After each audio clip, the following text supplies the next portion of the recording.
Thank you for attending tonight's emergency meeting. Extra meeting, lots of extra meetings this year. Executive Scrutiny Board. If I just start with apologies, have we got any apologies? Councillor Potter, Chair. Thank you. Any others? No, we're all here. Welcome to the... Is it just you, Councillor Hussain? All right, it's not intended then. Okay. Welcome to the meeting. It's quite good in this chamber because everybody gets divided. I like it. You can see who's who. Right, late items to be introduced by the chair. You will all be aware that we have a call-in. A call-in of the Cabinet Decision 9418, Special Education Needs and Disability, provision in Derby, 10th of October 2018. After declarations of interest, I intend to take that first. Okay.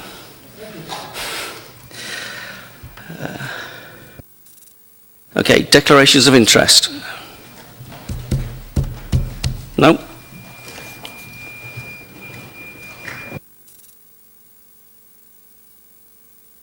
Okay, we'll go straight into the call-in. I'm assuming that all members are aware of the rules of the call-in, the procedures. Can we just say that we will stick to that? And then at the end, we will then ask people to vote on the various reasons for the call-in. Can I assume that all members have read the purposes of the call-in, and you understand what you're being asked to look at? So there are three particular issues. There's respect for human rights, there's a record of options that were considered, and relevant issues that do not appear to have been taken into account. Yeah. Sorry, can I just make a comment? I don't know whether this is helpful or not, but there's a number of officers here that are here for air quality and also for the budget report, and I didn't know whether, I thought there'd been a discussion about doing them in a different order. Absolutely fine, Chair, if you want to do the call-in. I just wanted to explain that there were some officers that thought that it was going to be done in a different order, but if you haven't discussed it, we're happy to leave it. Is their overtime more expensive than our overtime? Right, members, are we happy to, would you like to take the air quality item first? Councillor Eldred. Are you happy to do that? Because obviously they're on quite a lot of overtime than we are. Of course it is, of course it is. Okay, well, we're going to flit about. Councillor Eldred. Yeah, just before we go to that, Chair, sorry, I probably should have done this slightly sooner. Can I just ask you, as the Chair, why you decided to move the meeting till 5 o'clock and why there was no consultation or discussion with any other members of the committee about doing that? Well, it's within my gift as the chairman of the committee to decide on any extra meetings.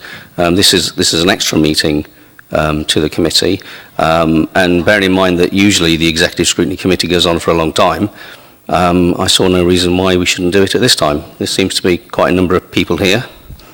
Well, it's significantly difficult for those of us who have jobs, childcare and other responsibilities to get here at 5 o'clock.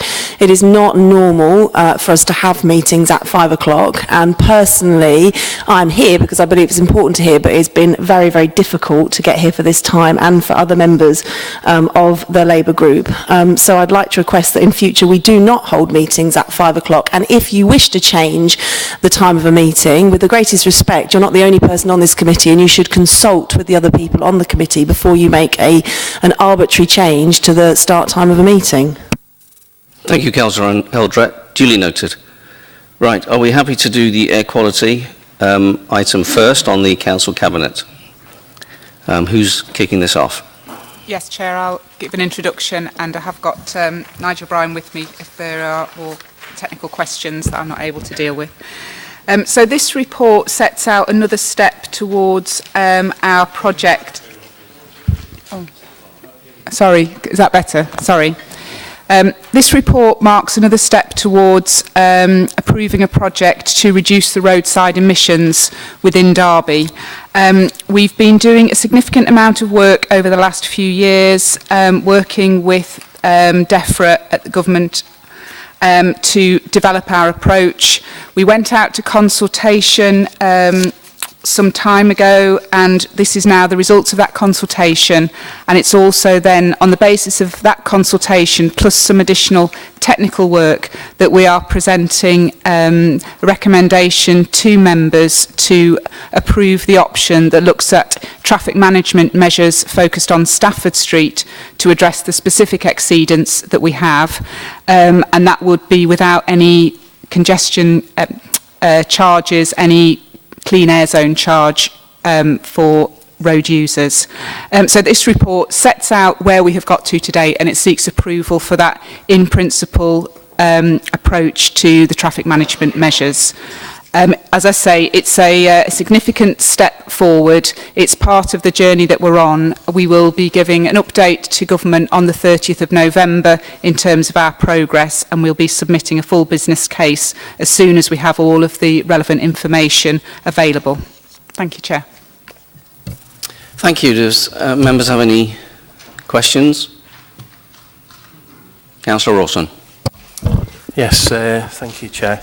The report is fairly light on information and supporting information really to help Cabinet make the decisions. So I'd like to start by asking about the proposed changes to Stafford Street and exactly what those are.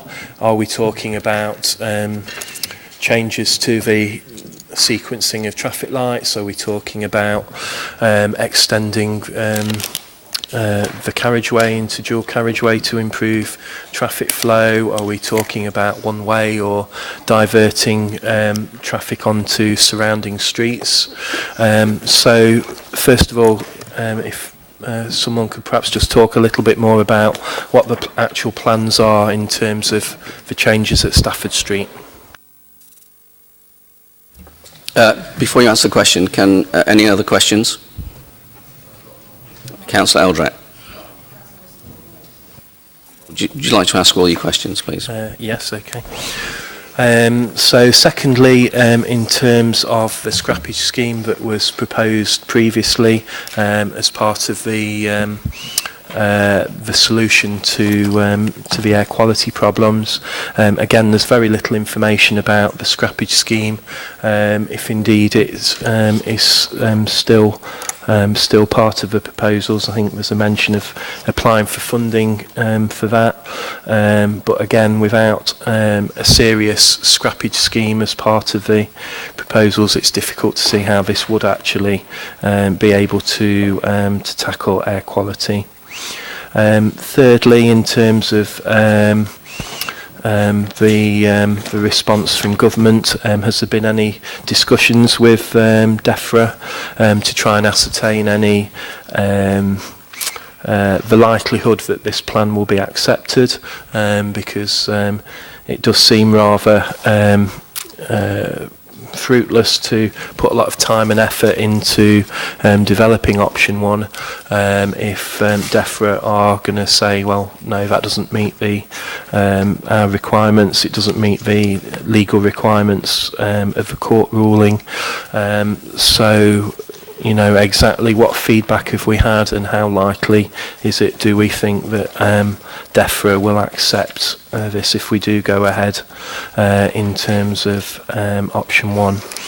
And finally, in terms of the consultation, of which there is quite a lot of information in the Cabinet papers, but there's no reference to any of that consultation actually being taken up, incorporated into the plans. So I guess the question there is what plans have officers got to take up some of the very good ideas that actually are incorporated in the consultation and feedback, just to make sure that that's not a pointless exercise, and that people who've taken the time and the trouble to complete the consultation actually have some of their suggestions taken forward. So that's four for starters, Chair. Thank you. Councillor Eldred. Yeah, just, it was always the understanding that we had 2 areas of exceedance. In fact, when the process started, there were 6 areas of exceedance, and then as the modelling progressed, that reduced to 2 areas of exceedance, and now it appears we have 1, which is Stafford Street. So if we could just get some clarification as to at what point it was reduced from 6 areas to 2 areas, which was Stafford Street and Trafford Street, and on what basis that happened, and then at what point it was reduced from 2 areas to 1 area, therefore only Stafford Street, and what the process was for determining that. So that's my first question. Second question is, what is the level of exceedance on Stafford Street? How far above the 40 micrograms is it? Doesn't state that in the report. Third question is, the full business case as soon as possible. Surely we must have a clearer time frame on that. When are we expected to deliver that full business case? Next question is what is the likely, what indication do we have? I think Councillor Rawson's touched on this, but in the legal implications it says we have no idea what the implications are of us not meeting the government deadline of whatever it was in September. At what point are we likely to get an indication of that, and what could the legal implications be in terms of not meeting that time frame? And again, we're not even meeting the time frame now, because this is not submitting a full business case, this is the next step. So that's the question. And then specifically in the consultation, again, as Councillor Rawson said, so there is nothing that was picked up in the consultation that has been picked up in the report. And I'd like some specific feedback on 5.1.9 in the consultation responses. So 83.5% of respondents, and this was a big consultation, felt that the council should be working with bus operators to encourage the take-up of lower emission vehicles. What work is being done in order to do that? And then a high proportion of respondents, 79.5%, felt that the council should be working with taxis or private hire operators to encourage the take-up of lower emission vehicles. What work is being done on that? What work is being done? 61.2% said that we should be working to encourage the switch to lower emission forms of transport, i.e. cycling and walking. What work is currently happening with that or planned? When talking about there's a whole lot of stuff about 5.2.4 in the consultation responses said 47.2% of people would consider switching off their engines when they're in stationary traffic. What powers do we have, if any, to do anything around that, and do we plan to do anything around that? And generally, say again, I think that broader question, those are some specific things in the consultation responses, but I was interested, for example, that only 16% of respondents who were women said that they were cyclists. Is there a particular issue perceived in terms of women and cycling, and is there anything that we can do to encourage more women to cycle if this is the case? So just a few there, Chair, to start off with. Thank you. Anybody else got any questions? No? Okay, would you like to answer those?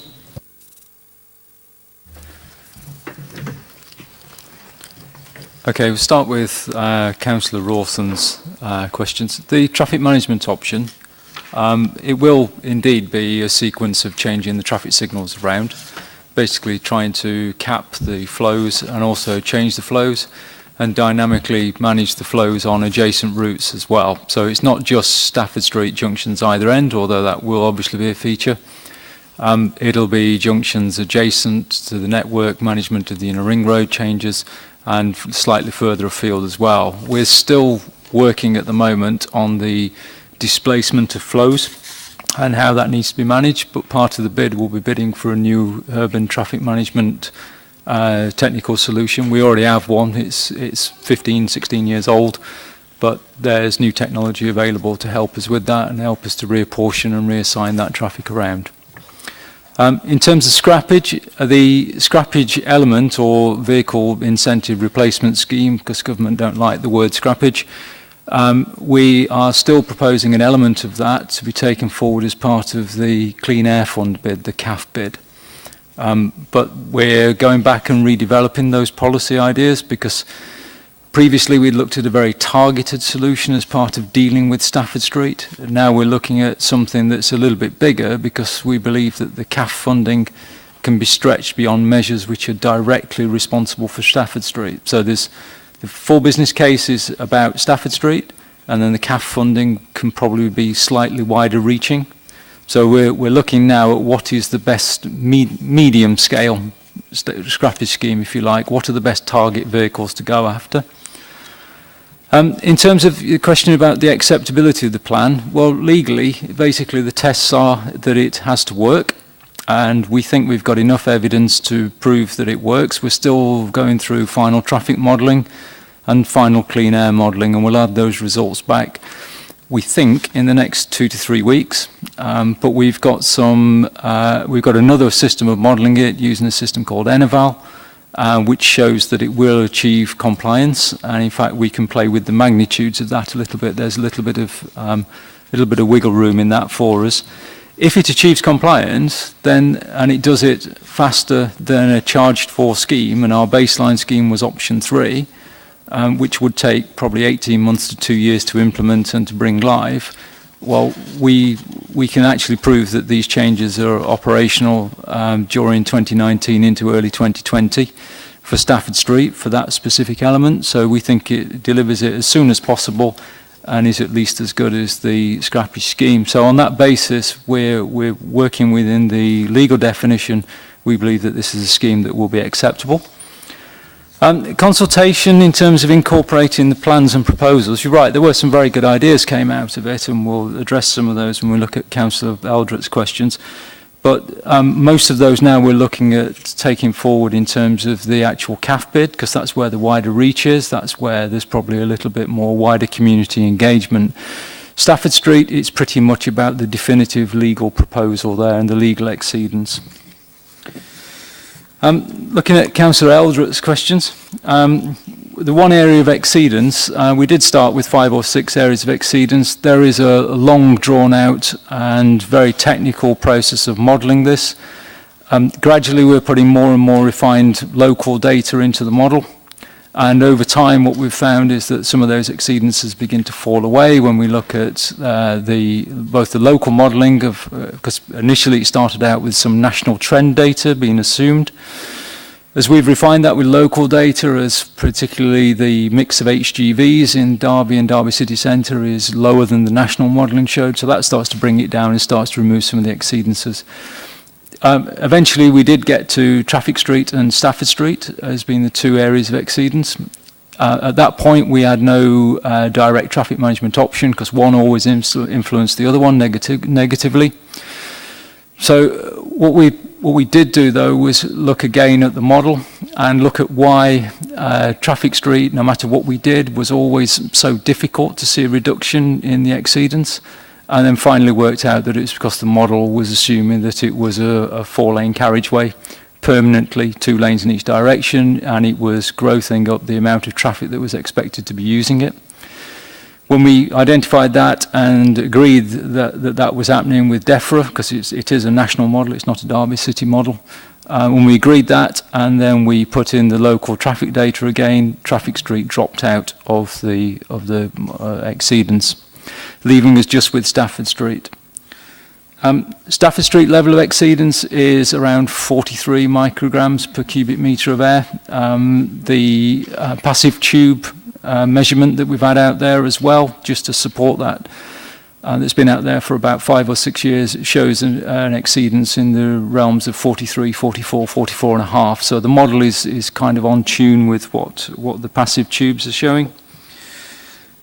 Time frame for the FBC, it's really governed by 2 things from here. 3 things. One is the consultation and what comes back from the consultation and paying due diligence to that. The second one is around the modelling and the modelling tasks, which just take the time they take to run and are actually quite technical, and one task will often inform another one. And the third one is government's own time frame. They have a system of taking our results, putting them through a technical assurance panel, and then giving us comments back. And the time that that takes will actually change or drive the timescale for our delivery.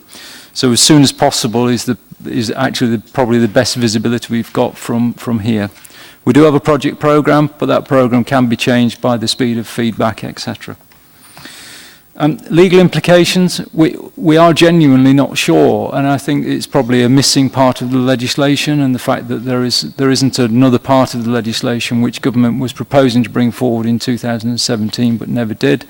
It's probably got wrapped up with bringing forward further regulations in terms of domestic boilers, domestic heating, and some commercial air quality sources.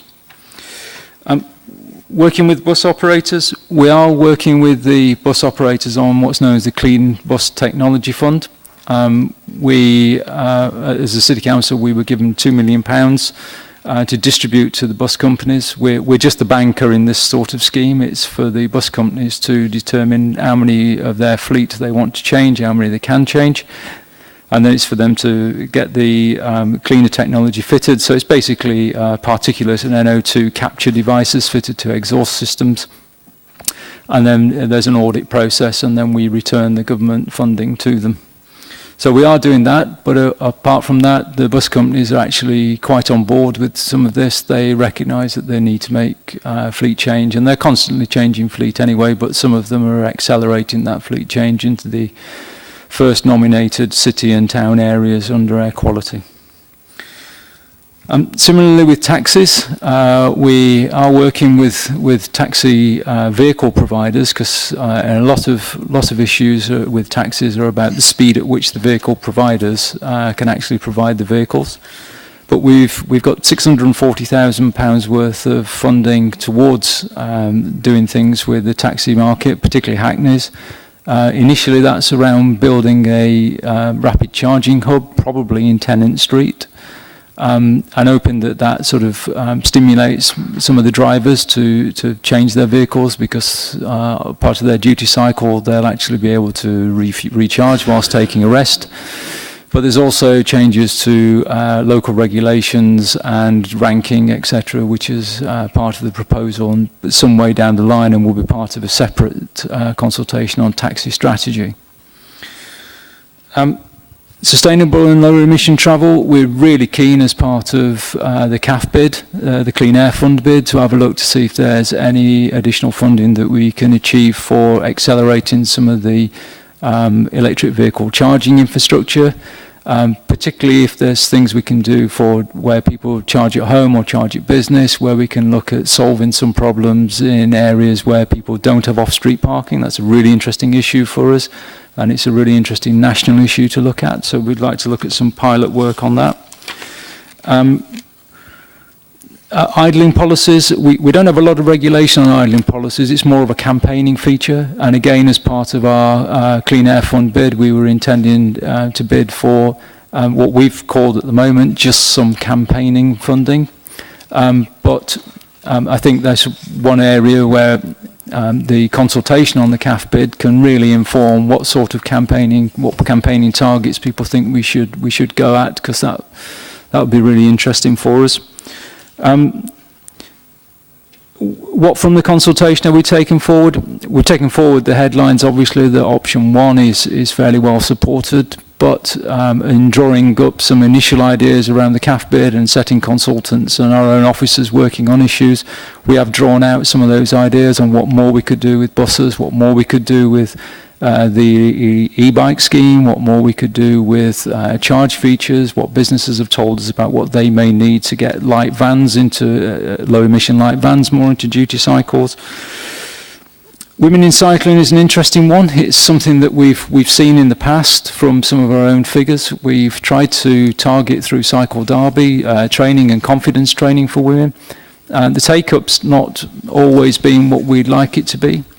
We've been very fortunate in that we've had a lady who works in Cycle Derby who's actually a national champion cyclist, and we've tried to use her to try and bring sort of more women in, and particularly younger women into cycling, and taking it forward not just as a leisure pursuit but as a way of commuting.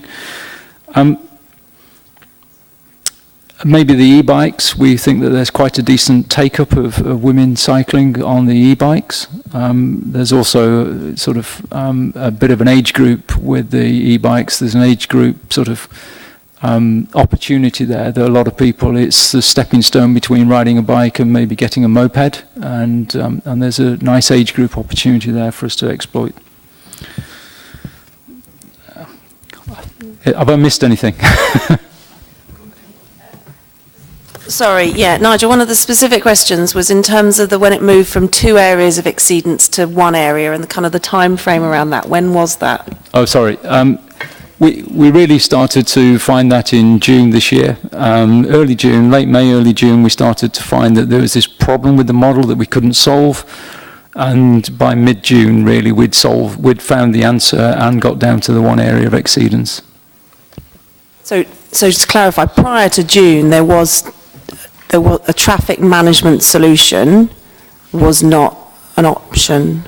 No, it wasn't, because of the impact of doing something on one side of the city and the impact on the other side. Okay, thank you very much. Councillor Rawson. Yes, thank you. Just to clarify on one of my questions, Nigel, in terms of Stafford Street, you talked about the changes to the sequencing of the traffic lights and the new technology to control that on a wider scale. Just to confirm, that is what we mean when we say Stafford Street remodelling. There's nothing else. It is purely about the changing the sequencing of the lights and controlling the traffic that way. There'll be change to the junction at either end, which might see the lane markings change, for example, to create different priorities. But essentially, it's about changing traffic sequencing, traffic priorities. Okay, thank you very much. Have we got any recommendations that you want to put forward? Councillor Eldred. Yeah, the first one, I think the issue of women in cycling, I appreciate Nigel's comments about the work that's been done. I suspect that there is quite a large issue around women not feeling safe cycling. So I think as part of and I'd like to recommend that as part of the Clean Air Fund bid, and as part of the consultation process, we explore that in more detail and see what measures can be put in place to support women to increase the number of women cycling, particularly around safety, if that is in fact an issue. So that's my first recommendation. My second recommendation, I mean, I think we appreciate that the work that's been done meets the EU directive, but I think there's also an acknowledgement that it doesn't go anywhere near far enough in terms of meeting the air quality issues that we have across the city, although it does meet that 1 area of exceedance that we have. And I think that in light of that, I think that I think the Clean Air Fund bid is really good. What I'd like to recommend, Chair, in terms of the Clean Air Fund bid is that when it comes to the consultation process, there is a specific section on that consultation process that is with local councillors.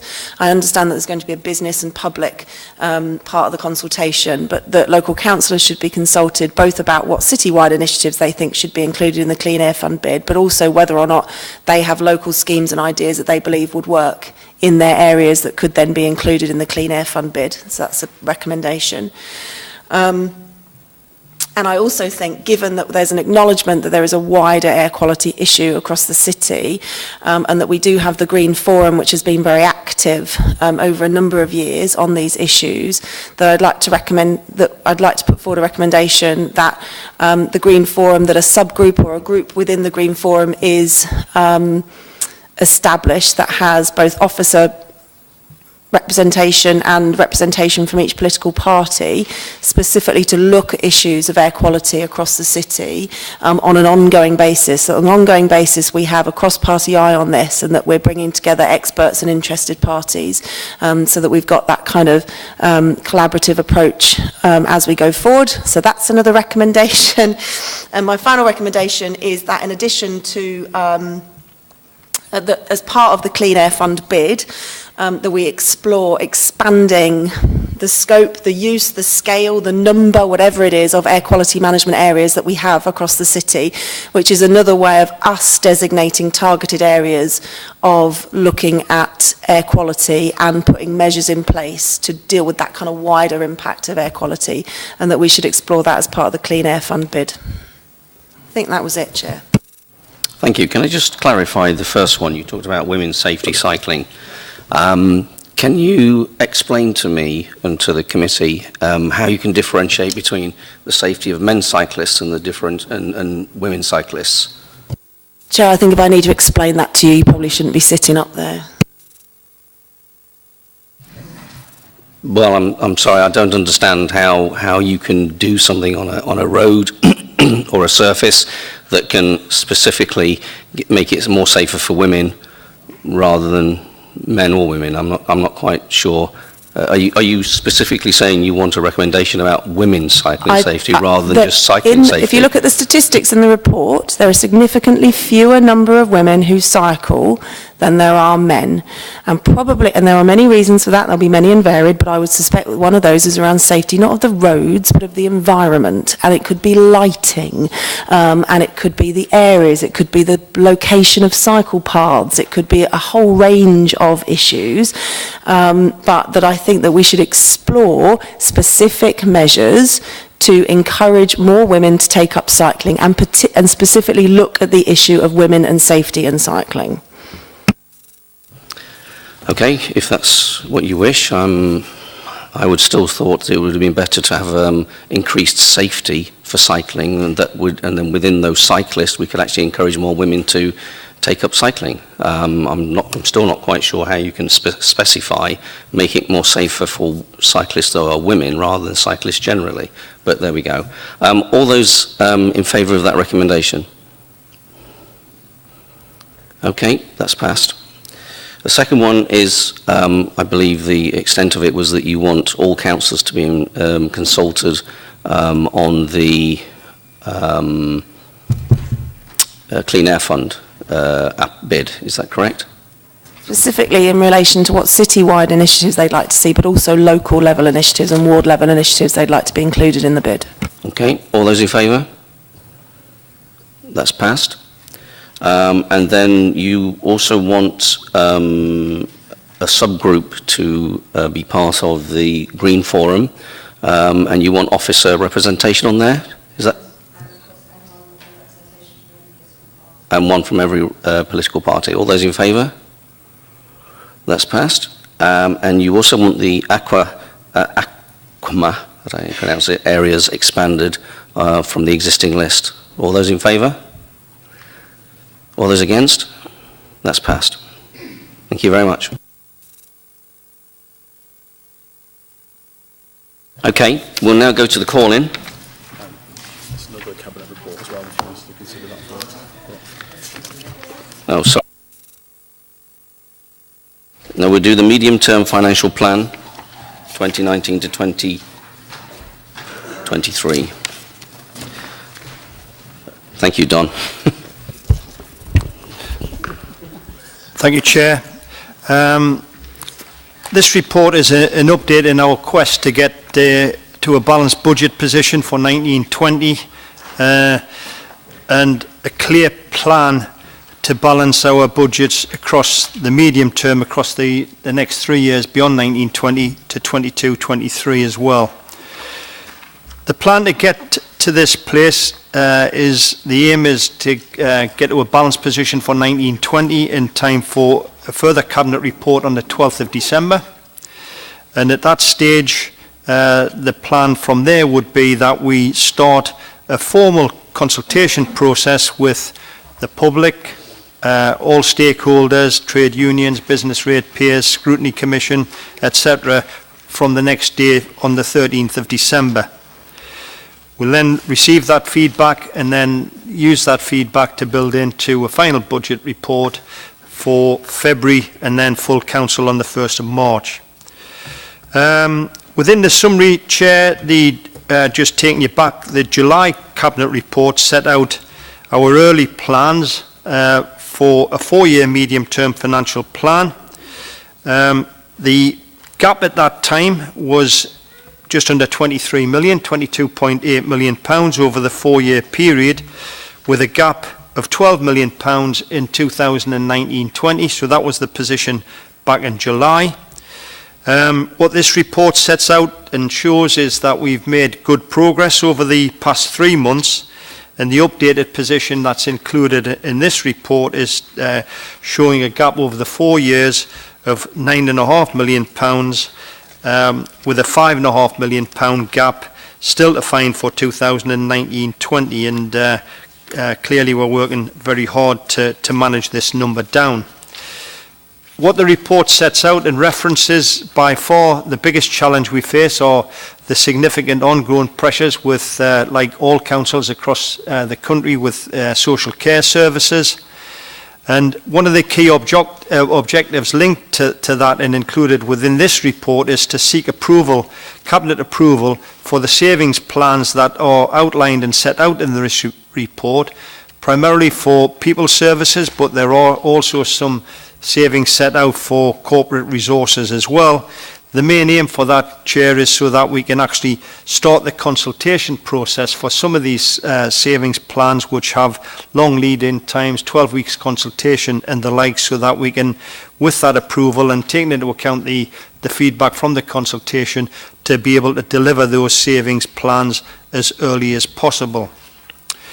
The proposed savings plans behind that are included in the report. They will have an impact on jobs. There is a section in the report that sets out how delivering the savings plans are in the report. The likelihood is we will reduce the number of posts across the council by 128. Clearly, what we will do in that process is try to manage that position down best we can. So we will be emphasising the management of vacant posts, offering voluntary redundancies where possible in order to keep the number of compulsory redundancies at the end of the day down to an absolute minimum. Chair, there's 9 recommendations in the report. They're set out from paragraph 2 on page 2 of the report. And there's a lot of information contained in the report, and the savings are outlined in the report, and further information included within the appendices as well. Thank you, Chair. Thank you, Don. Do we have any questions? Are we happy to note the report? Oh, sorry, hold on a second. Councillor Stanton's changed his mind.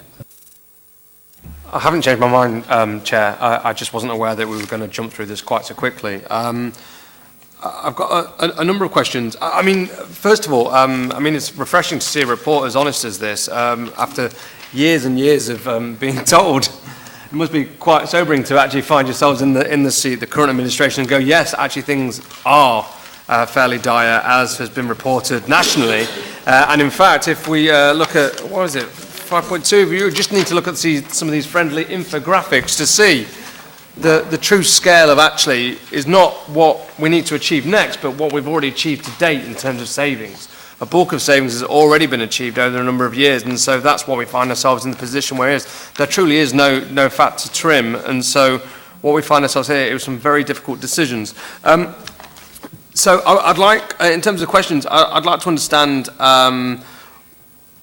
certainly in terms of value for money, what implications have we sought to understand of reductions of preventative things, like we're cutting Live Well, the scale of that, we're cutting the reduction of connections for young people, helping them find work, and we're also a reduction in the carers' support to what are statutory levels.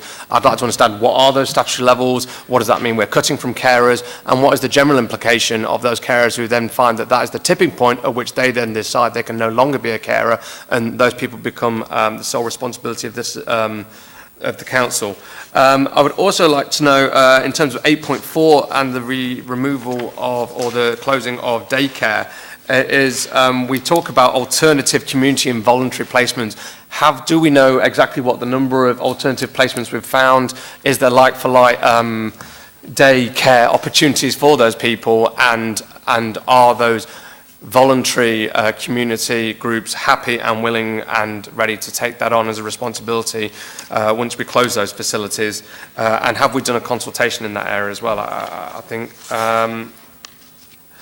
that will do for now, Chair. Thank you. Any other questions? Councillor Eldred.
Okay, thank you. Councillor Rawson. Yes, just following on from that point, it is a bit unusual to present a report in this way outside of the normal budget setting process, so it'd be interesting to hear why it's being presented in this way. First question in terms of in-year savings, I think earlier on Cabinet was told that there was a funding shortfall of about 6 million, I think it was, particularly in adults and children's services. What's the latest on that, and how has that in-year overspend been addressed sort of before we start looking ahead to next year's. Just at 8.5 in terms of the proposals to close Inspire, Aspect and Morleston Day Centres. Just to ask really what consultation has been done with those service users. I've done some casework for one of my residents who had been involved in some consultation but was very clear that they did not want to move on from the provision that they're already receiving because it is so good. So are people going to be losing services that they currently use and value, and if so, what alternative arrangements will be in place? And in terms of 8.1 Live Well, has there been any equality impact assessment done, or any assessment done in terms of the likely costs further down the line as a result of reducing Live Well? We know that it's a preventative service. It saves the council money further down the line because it prevents people needing to access services when they reach crisis point. Saves the NHS money further down the line. So it is another one of these where it feels like it's delivering savings, but is actually going to cost the public sector a lot more money in the long run. So I'll leave it at those three for the moment. Thank you, Chair. Thank you. Anybody else? Yes? Okay. Yeah, well, yeah, that's okay. Just bearing in mind, this is the medium-term financial plan, and a lot of the questions that you've asked are very, very detailed, and we may not have the right officers here that can answer those particular questions. I mean, they may be able to. I've asked members before, if you have any detailed questions, to please let them know before the meeting, and then they can make sure. I'm not saying they're not going to answer them, because they may be able to answer them, but what I'm saying is some of these questions that you've asked may be more difficult for them to answer, and they may only be able to give you a generic answer. Would you like to ask your questions? Thank you. Just on that point, I know you make this point a lot, Councillor Graves, and it's your prerogative as the chair of this board to offer advice in whatever way you wish to members. But my advice back to you is that this is a public function that we are executing, scrutinising the papers, and it should be done in public, and it should be available for anybody who wishes to attend to hear what our questions are and hear those answers.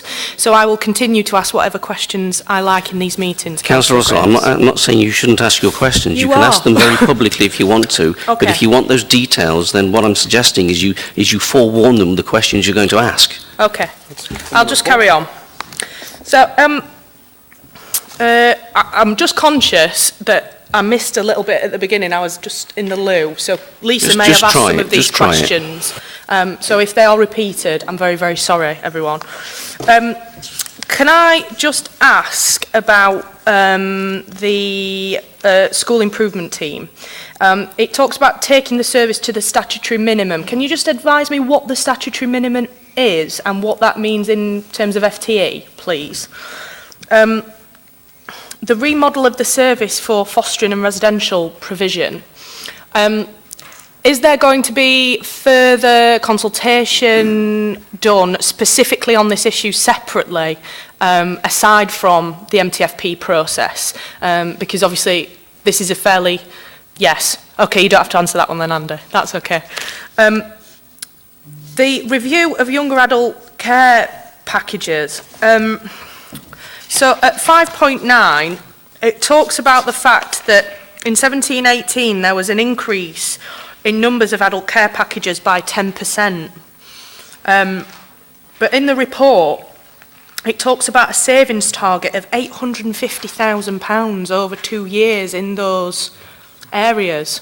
So I wonder how we can, on the one hand, say there's a continuing increase and demand for that service and such a high level of savings target on those services, because with the best will in the world, they're demand-led. So if people come through the front door, we have to provide the service. And I know you guys know that, you tackle that every day, but I'm just wondering how that's going to be achieved in reality. It's a really difficult ask, I think, for that level of saving to be achieved, so I'm interested in that.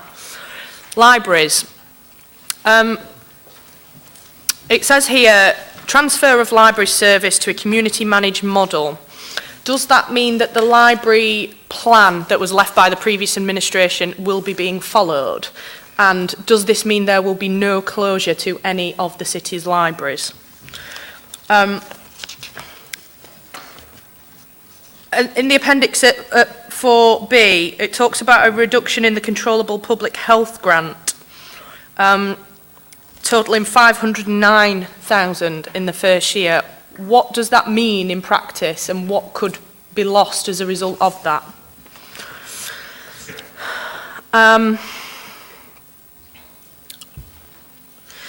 The removal of the base budget for the Troubled Families programme. I understand that the budget for Troubled Families is coming to an end that the council receives.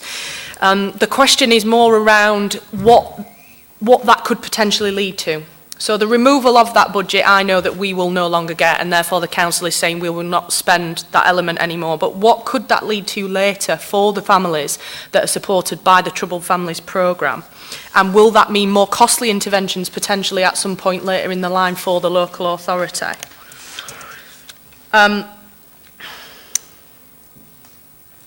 The remodelling of the service for the provider of residential provision for children in care, the 200k saving in 1920, is that in relation to the closure of one of the homes?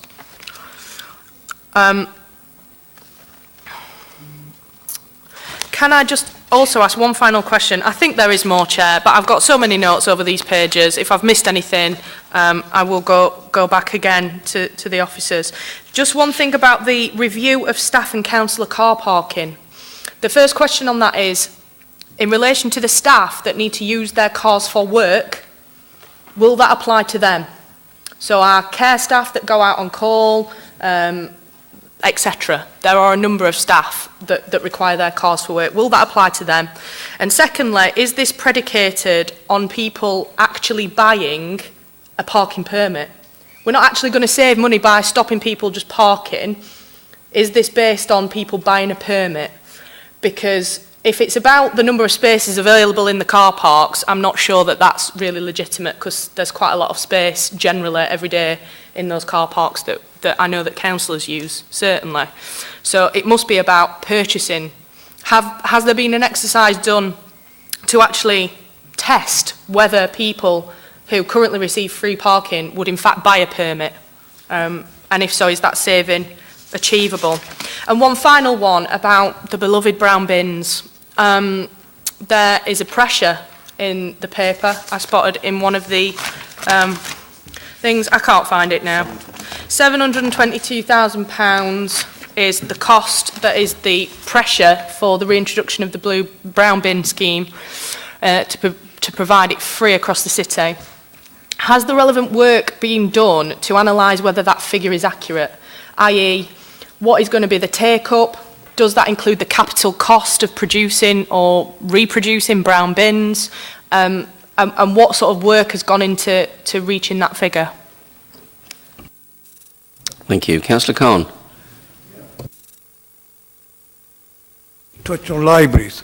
I understand Patrick Library has been closed for a while and it's about to move out of the premises.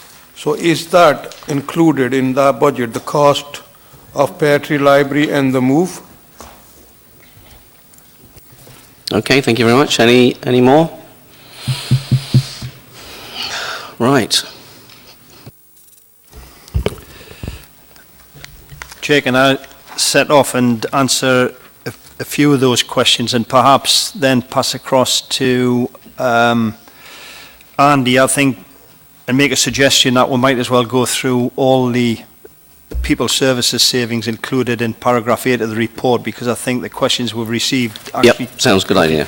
Right, in terms of Councillor Elritt and Councillor Rawson referenced the reasons for bringing this report and suggesting that this was outside the normal process for Derby in terms of medium-term financial planning. The main reason, as I think I said in the presentation, was to, in effect, start the consultation process early with some of these big ticket savings items.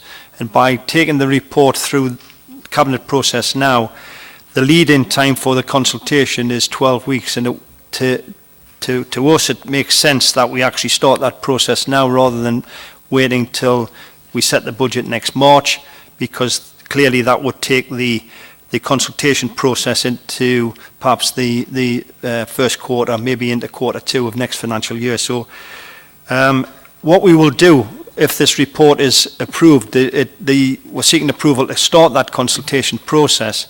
What it'll be able to do after that 12-week period, will be able to bring the results of that consultation back to the December Cabinet report. So in effect, we are getting ahead of the game a little bit with some of these big ticket items. A good question I felt from Councillor Eldred linked to Brexit. Well, there isn't any reference to Brexit in this report.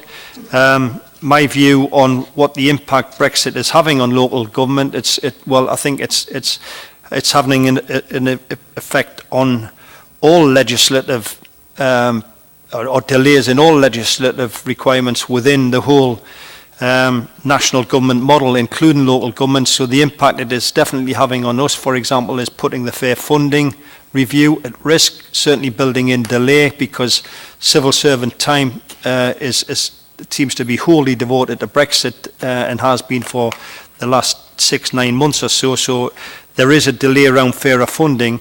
There's clearly a potential delay also, in my view, around the social care green paper and whether that is impacting on civil servant time. There will be reference definitely in the impact on Brexit in the next Cabinet report, Chair. The one specifically referred to through Councillor Russell, specific to my service within corporate resources, if I can just answer that one and then pass across to Andy and Christine. The review of staff car parking, yes, the plan is that this will apply to all staff, including staff who there is a requirement to use their car for work. It will include councillors as well.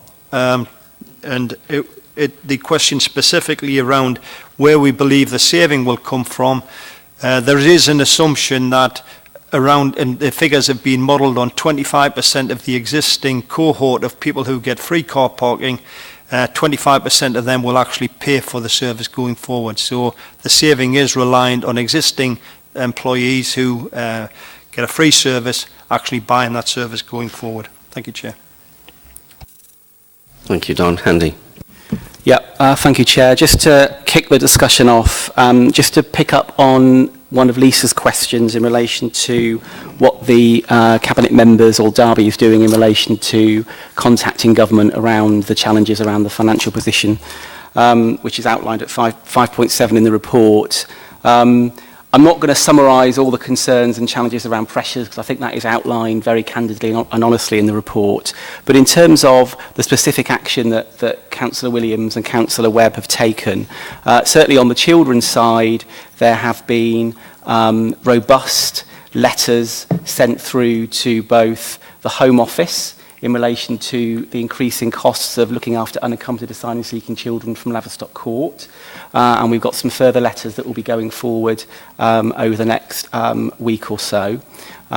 There's also been a letter and an invitation extended to the Children's Minister to come to Derby, both through being an opportunity area, but also in terms of an opportunity to meet with the Cabinet member and myself as the DCS to talk about the things that we do well in Derby, but also to talk about the reality really of the challenges around the financial position that we're in.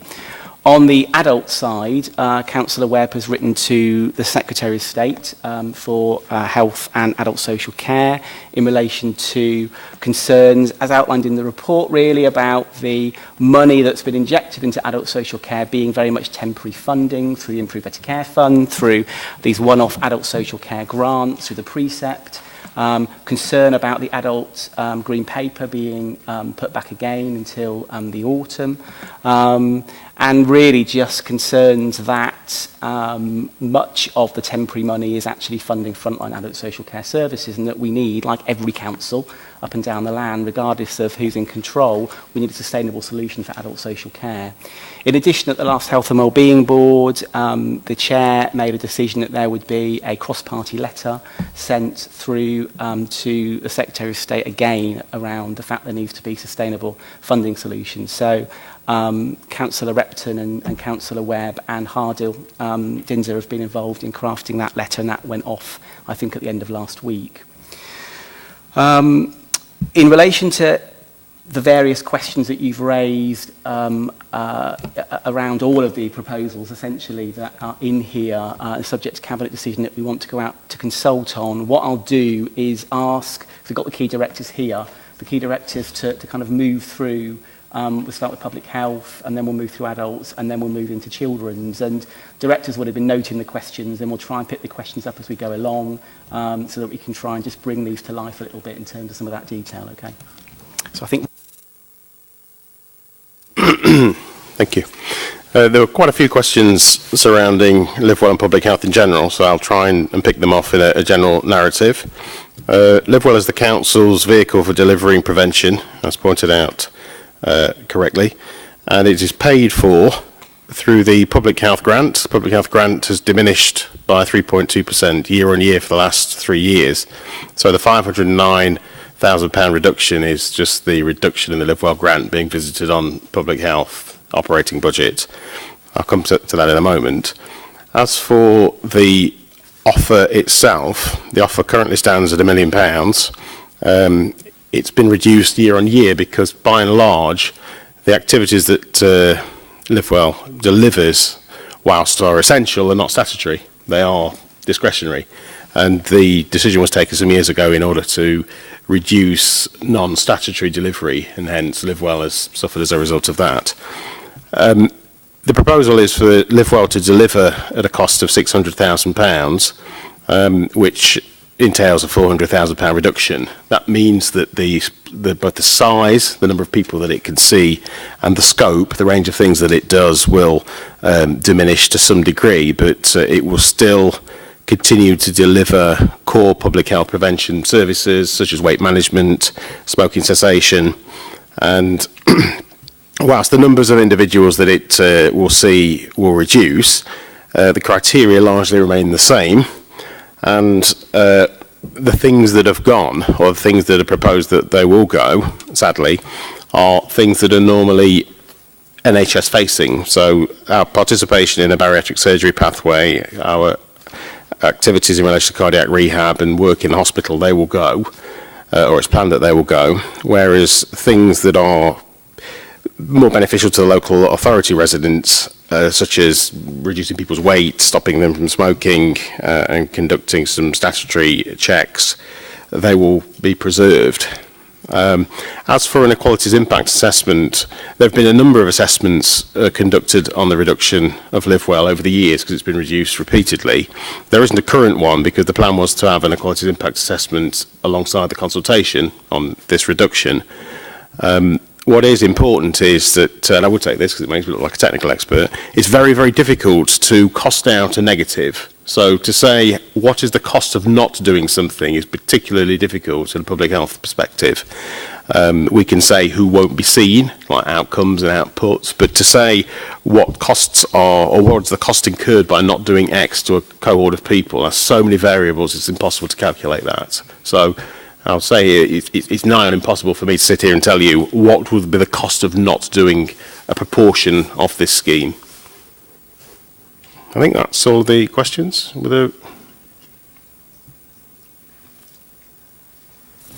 Who's next? Live Well then, I take it. Carry on.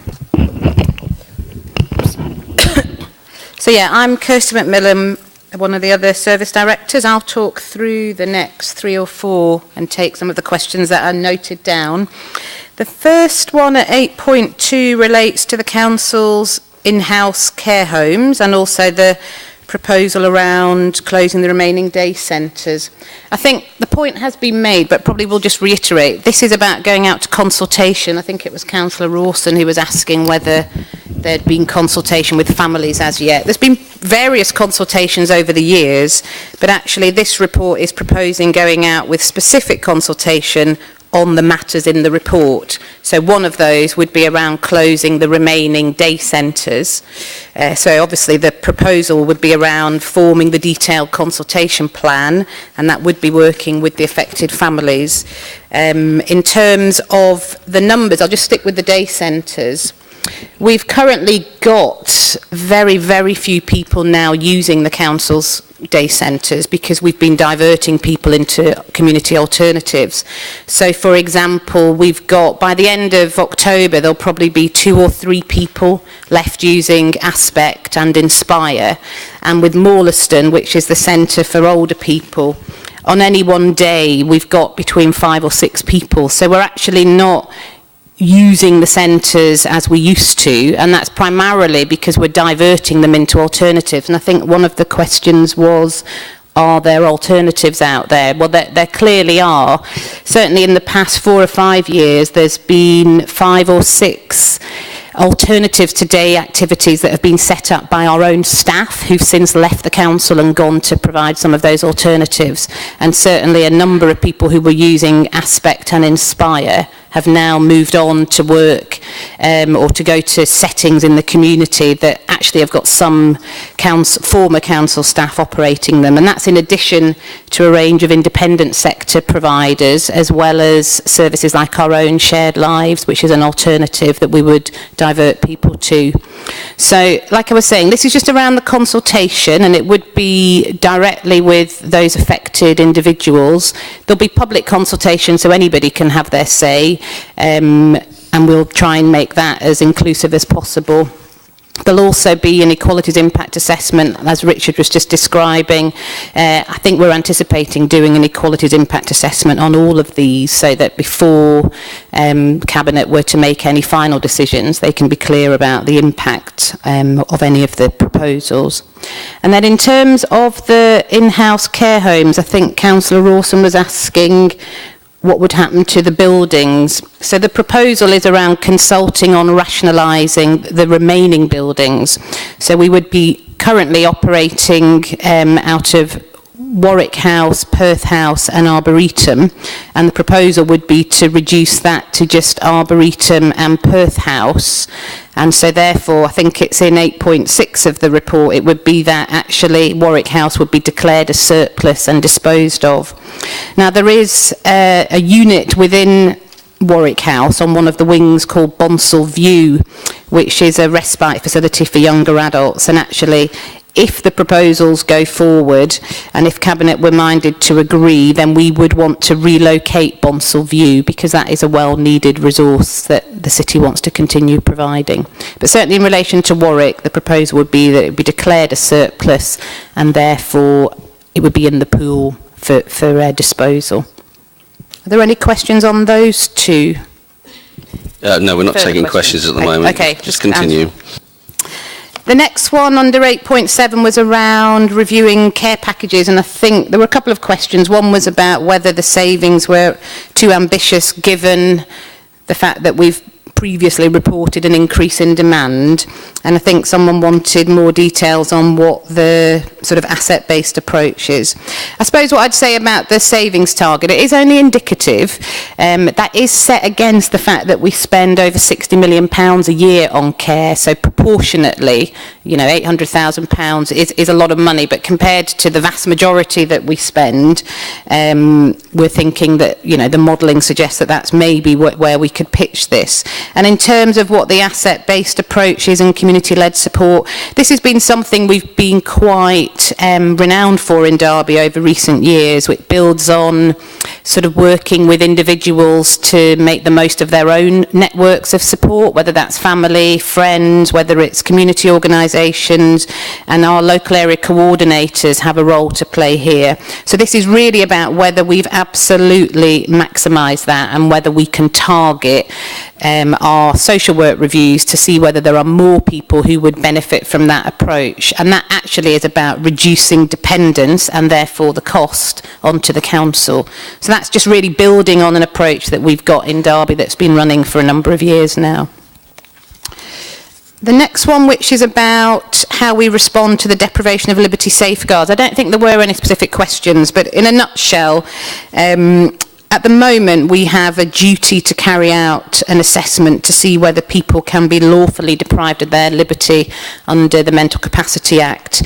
And this saving really is to say that we would actually stop outsourcing the best interest assessments, which is a critical part of that, and just to do that in-house using our own best interest assessors. This would mean we'd have to even more sort of risk assess cases, because it would obviously increase the demand on those best interest assessors who are currently social workers within the service.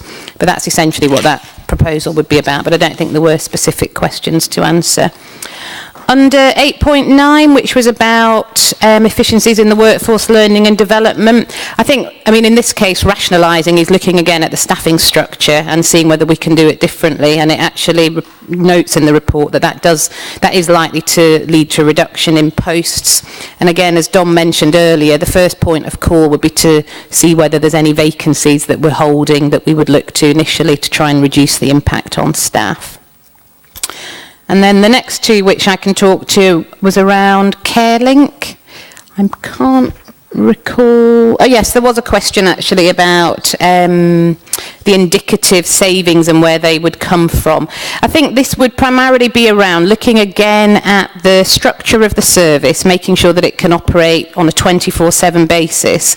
And when we've looked at this already, it looks like actually the way that the jobs become evaluated through our evaluation process, that actually changing the skill mix within the team, looking again at the mix of managers and operatives, that actually there could be some savings based on the indicative salary gradings. Of course, this is just about consultation until we've worked that through with staff and put a structure on the table and got their feedback. We won't know for sure whether that will actually work through, but all of these are just at proposal stage at this point. And then the last one for me was around the carers, remodelling the offer to carers. I think the question was primarily what is the statutory minimum? The duty to carers is set out in the Care Act, which is the legislation that governs all social work intervention. And the main duty is around completing an assessment of an individual carer's needs. That is absolutely the backstop. And that was introduced during the Care Act. Before then, there was no duty on local authorities to assess a carer's need. Obviously, we deal with the cared for person. What we've actually got in Derby is a variety of interventions for carers. So some of it is around doing that assessment with the social workers. Some of it is about redirecting carers to a range of what we would describe as universal services. And what's meant by that is services where there's no eligibility criteria. So that can be anything from our local area coordination, whether it is Derby Direct. We've got a range of commission services. We've got online information, advice and information. All of those act together in offering a wide sort of source of advice, information to try and prevent carers coming into crisis. And what this is saying is we would go out to consultation again on the carers offer and reducing any of the additionality that is beyond that basic social work assessment. So we do already provide quite a lot that is beyond the statutory minimum, so it would be scaling back. And again, just to give some context, the amount of saving proposed is less than 20% of the actual expenditure on carers. So we would still have quite a substantial carers offer. It's just that we would try and reduce that more in line with the statutory minimum. Those were all the adults ones. I don't know who's taking the children's ones. Thank you. Yeah, sure. So, Kirsty, you said that we spend £60 million on care packages currently. Is that the younger adults care packages or is that the total? That's the total. This saving actually isn't really just around younger adults. I think we will look at all care packages. Thank you for that. Just the other question. I think you kind of said, could you be a little bit more specific in terms of what do we offer now for carers that is beyond the statutory minimum? Could you be a little bit more specific on that? Okay. So we offer a lot of training, we offer a lot of, I suppose you might call it, it's not respite in the sense of the cared for person has care at home or they move into a care home. It's a break for the carer, but it's not necessarily linked to them having an eligible need. So at the moment, a lot of carers get services that we don't necessarily assess them strictly for in line with the Care Act. So actually we would be scaling back on some of those more desirable sort of health and well-being activities and focusing in on exactly the type of support that keeps a carer caring, very much in the sense of preventing them going into a crisis. Thank you. Swan. Thank you, Chair. I'll take the question from Councillor Russell regarding troubled families and our Priority Families programme and what the impact would be. Clearly, we have a grant that will be ending in 1920, and unless the DFE extend that, then we will not be able to continue with that programme. That will result in some jobs being affected by that. However, in terms of the families, these families are already open within social care and early help. So the impact, there will, in terms of the impact for the families, they won't be isolated. It'll be the intensity of that intervention that's been made available through the Troubled Families programme. Okay. In terms of remodelling of connections, there was a question by Councillor Stanton regarding whether or not cutting support is value for money. The connections service has been through, well, in terms of the reporting requirements for the connection service, this has been subject to change recently in terms of the reporting cohort. So 2-3 years ago, we were required to report on years 12, 13 and 14 in terms of our responsibilities and in terms of supporting the NEAT strategy, and that equated to about 600 young people.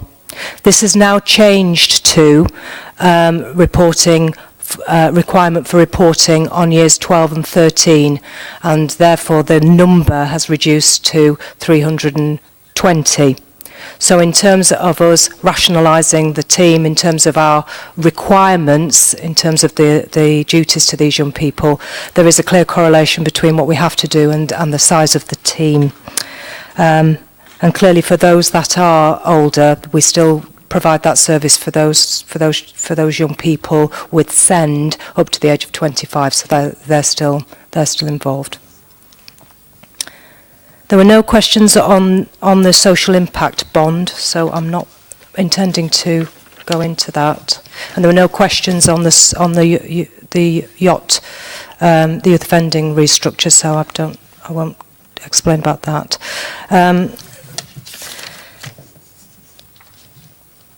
The next question from Councillor Eldred around the remodelling of the service for fostering, and the question was, how is this going to be planned? What does recommissioning mean? How will it affect current foster carers? In terms of how it will be planned, there will be consultation on the proposals. The original soft market test came back with 4 general options for us to pursue. These have been analysed, and in terms of the option and the proposal that is within the report, that was taken on the basis that the other 3 would there be too high a cost for implementation, and the lead-in time and implementation costs would be too high. The proposal is for to commission the recruitment and assessment function only, and that would go through a procurement process. And in terms of the effect on the current foster carers, there would be no impact on current foster carers. Any award of any contract that came out of the procurement would come back through Cabinet in any event because of the level of the cost. The second question came from Councillor Russell in regard to the remodelling of the homes, and it was around the 200,000. What is this made up from? Yes, partly to do with efficiencies from the closure of the home and the remodelling, which was agreed by Cabinet a couple of weeks ago. But also from 4 vacancies that are currently within the establishment. There are no proposed redundancies from the children's homes with this proposal. Thank you. Thank you very much. Who's next? On the children's.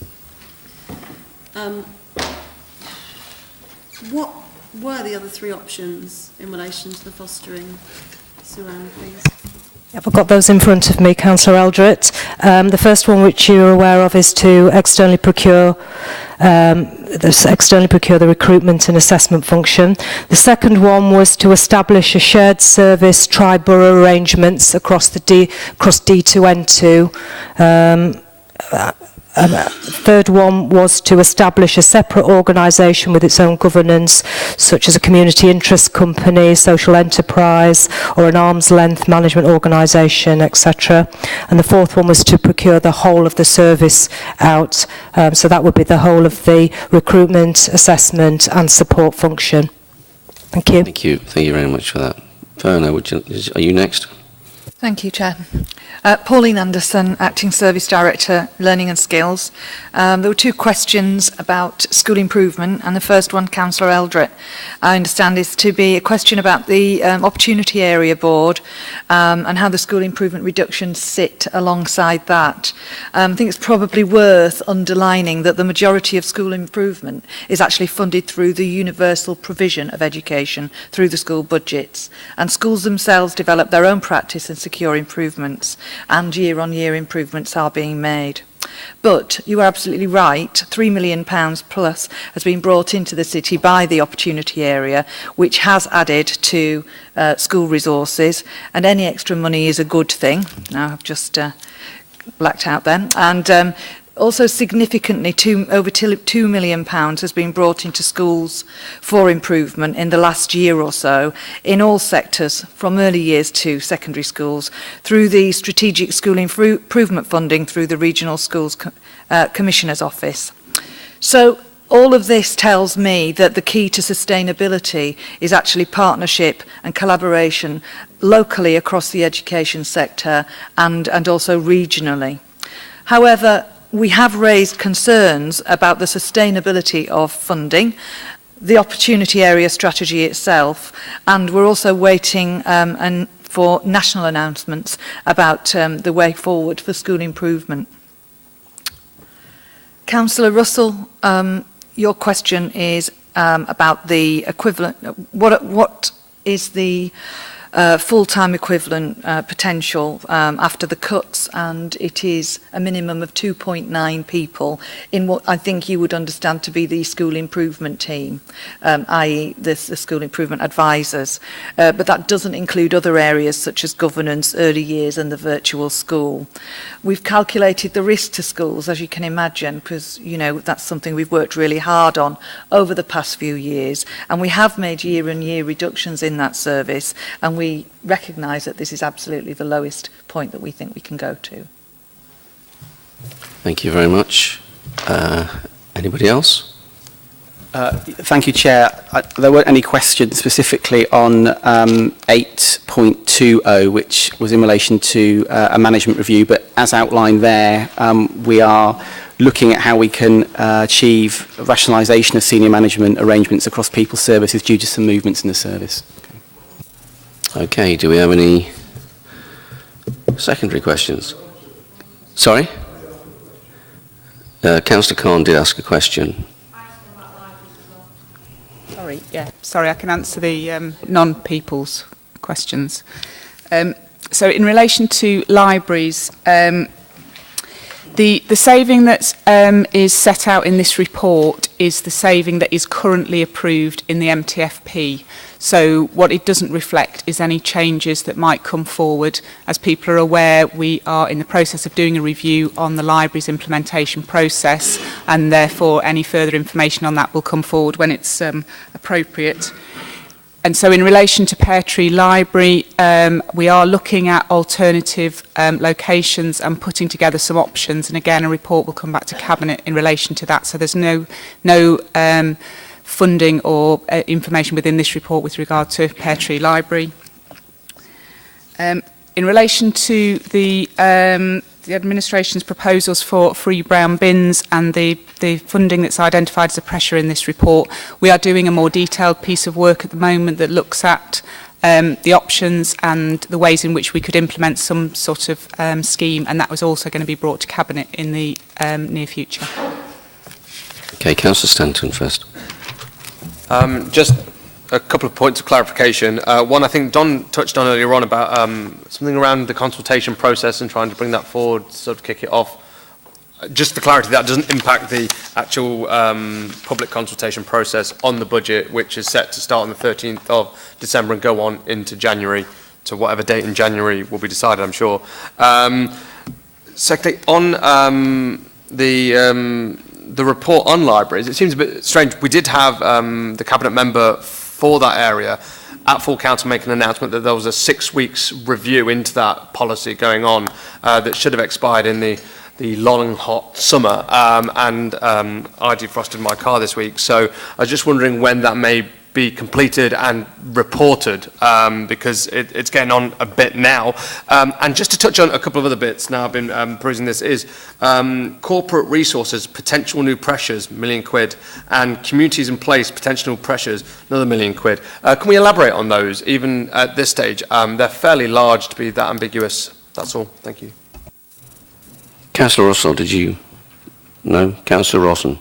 Yeah, thank you. Yeah, it was just my question about the in-year savings in 18-19 that are going to be required. Thank you. Okay, I think that's it. Okay, thank you, Chair. I'll start off with Councillor Stanton's question on the consultation. Yes, that is how we'll take this forward. The specific savings included in this report will be consulted upon very soon after the Cabinet meeting if the recommendations are approved. And yes, we will do a further consultation on the budget when we set that balanced position on the 12th of December. The second question was on libraries, which, Christine, what was your third? Yeah, sorry? Pressures in corporate resources. Yeah, the general question on pressures that are included in this report with not much information. All this is setting out the position in the medium-term financial plan at this stage, and the pressures are still work in progress. We'll actually bring more information on those pressures should they manifest to be real pressures. There's still a challenge process in the system on that. They are indicative pressures at this stage and will be brought back to Cabinet at the appropriate time, Chair. Okay, thank you. Christine?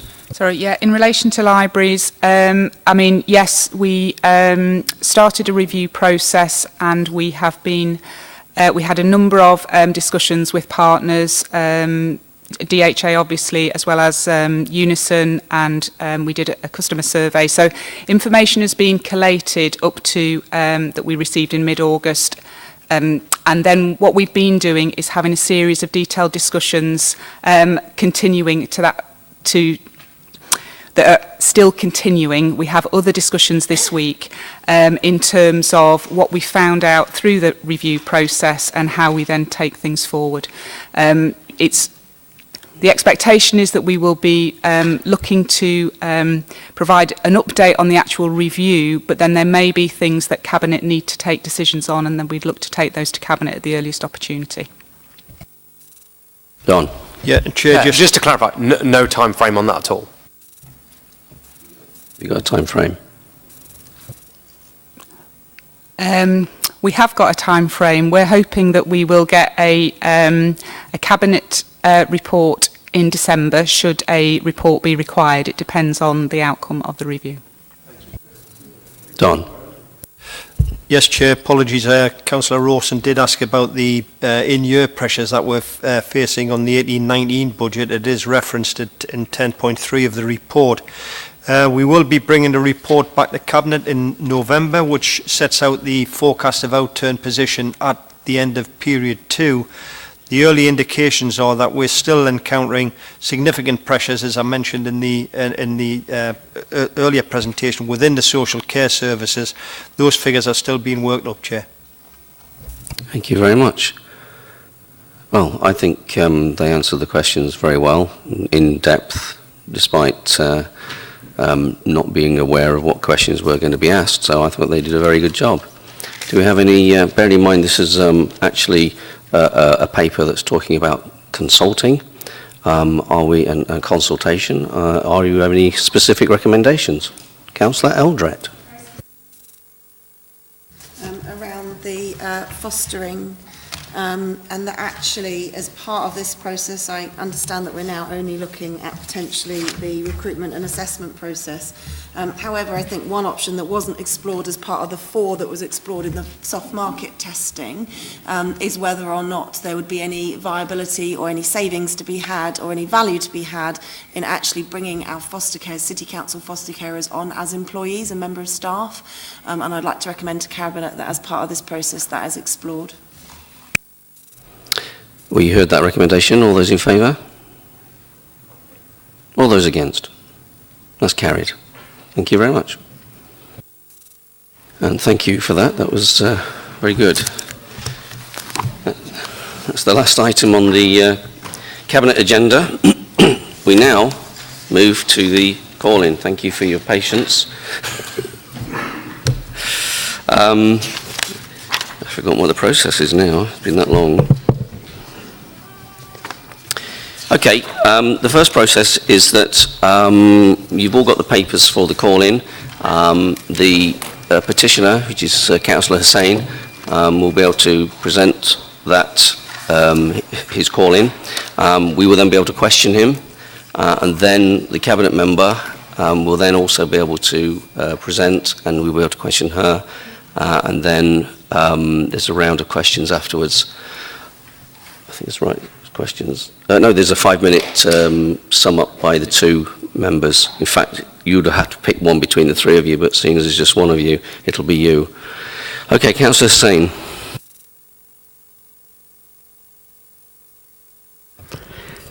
Thank you, Chair. If I could begin by explaining why I've called this item in. The main reason is that children with neurological conditions are actually suffering under the existing system. Their assessment needs are not identified, as is the case with children who've got physical disabilities or learning disabilities. Neurological conditions obviously are difficult to pick up because what you need is observational skills. And those observations have got to take place over a period of time to see if there are certain patterns which can be discerned. And actually, children with Asperger's, autism, and attention deficit disorder are the main ones who are missing out. And I think their basic rights are being impacted upon because help and support is not offered to them in a timely fashion.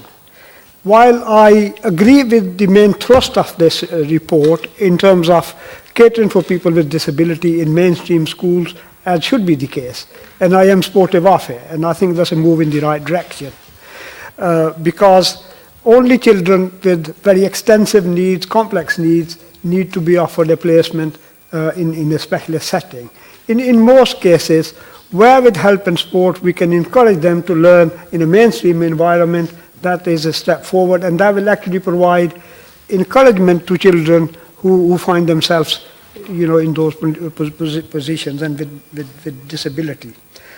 Over a number of years, I believe our own nurseries, including Lord Street Nursery and the Central Nursery, along with Walbrook's Nursery on Middleton Street, they have been catering for the needs of people with additional disabilities, etc. And I think over a period of time they have built up some expertise in actually detecting where additional where additional difficulties are being experienced by children, especially with neurological conditions. And I think we need to build on their expertise rather than be dismissive of it, take the money off them, especially in case of Lord Street Nursery and also Central Nursery. They, between them, will probably in 2 years' time lose up to £250,000 from their current budgets. So we ought to be putting extra effort in to make sure that those nurseries actually become centers of excellence. So their own learning can be passed to other nurseries who may not have the same level of help and support.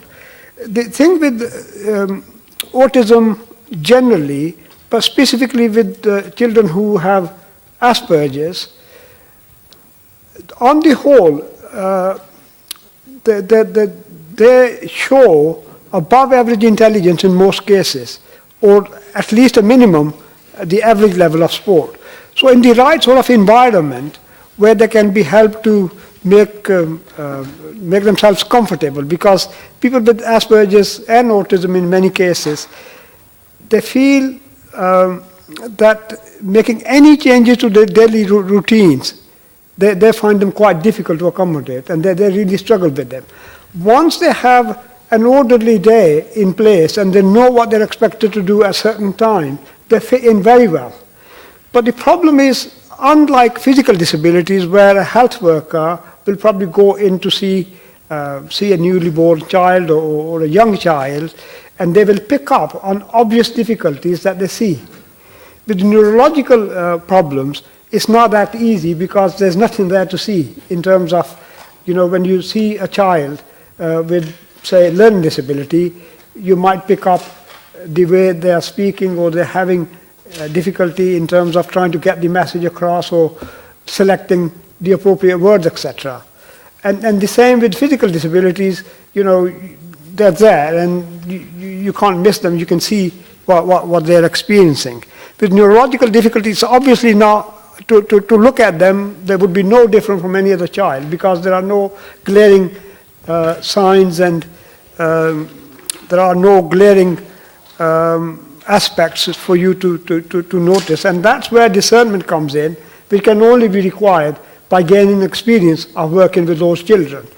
So my proposal is that, well, first of all, let me make it clear, I don't think we are currently actually fulfilling our full responsibility under human rights, because every child has got a human basic right to have best learning environment, and they have the right to have their full potential exploited in a suitable manner with appropriate help and support. And I don't think that's happening currently, and I don't think that's likely to happen under the new proposal, because nothing in the proposal actually makes any mention of those children with neurological problems.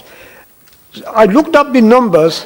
I think the numbers are that 1 in 100 children has neurological problems that we're not picking up. I mean, I don't know whether officers, when they do their presentation, can tell me currently how many children with neurological difficulties have actually got appropriate care plans in place. And the other aspect is, by actually focus on some nurseries where they are able to do this, we ought to be aiming that every child, when they're actually coming up to nursery leaving age at 5, they should all have a care plan in place, instead of leaving it for them to be assessed again in reception classes, and then some sort of care plan is put in place and some care needs are identified. So if we actually consider this model, where every child is actually, soon as they come in at age 3 or 3.5 or 4, that the assessment, first of all, the signs and signatures are picked up fairly quickly, and then we can actually get the ball rolling in terms of multidisciplinary assessments which are required in order to come up with the diagnosis. So that when they get to the reception, appropriate care plan is in place for them and then that helps them, because if all their needs are identified in terms of how to make them comfortable, in terms of giving them some certainties during the day, working to a timetable, not do anything which might unsettle them, they would have the best chance of learning and competing with any other child without any additional difficulties or problems. So that's the main thrust of my presentation, and I would ask you, Chair, and the Scrutiny Board members to send this report back to the Cabinet for further consideration in terms of how we could actually improve on providing services to children with neurological difficulty, in particular children with Asperger's, autism, and attention deficit disorder. Thank you very much. Thank you, Councillor Zane. At this point, we will get members to ask you particular questions. I think I'll do this in a particularly different order to officers, because I'm not going to expect a councillor to remember all the questions that are, so he can answer one question at a time. This call-in is specific to a paper, and therefore you've outlined where you think they failed to take notice, particularly of this committee, who's had a long discussion about the SEND paper. I'll ask the first question, if that's okay. You've put down respect for human rights. Can you just identify where you think the Cabinet member has not taken respect for human rights? Well, when you don't take into consideration specific needs of any human being, and there is no plans incorporated in whatever you're trying to do to make sure that the needs are addressed, I would say that impacts on the basic human right. That's the contention that I made in my presentation, and that's the thrust of where I'm coming from. Okay, my second question is, can you be specific about what relevant issues have not been taken into consideration? Again, there is very little in the paper which mentions these neurological conditions and how the Council intends to make sure that the specific needs are met and that they end up achieving their full potential in education, which is their basic right again. Thank you. Councillor Willoughby. Yes, thanks, Chair. I'd just be interested on your point where you say a final issue is around early intervention, is to give us a little bit more explanation as to why you think that keeping, enhanced resource provision in just the early years, as opposed to, other schools as well, primary, secondary schools as well, maybe, why just keeping this special enhanced resource provision in these sort of nursery schools, why that will help? Why do you think that will particularly help early intervention as opposed to anything else?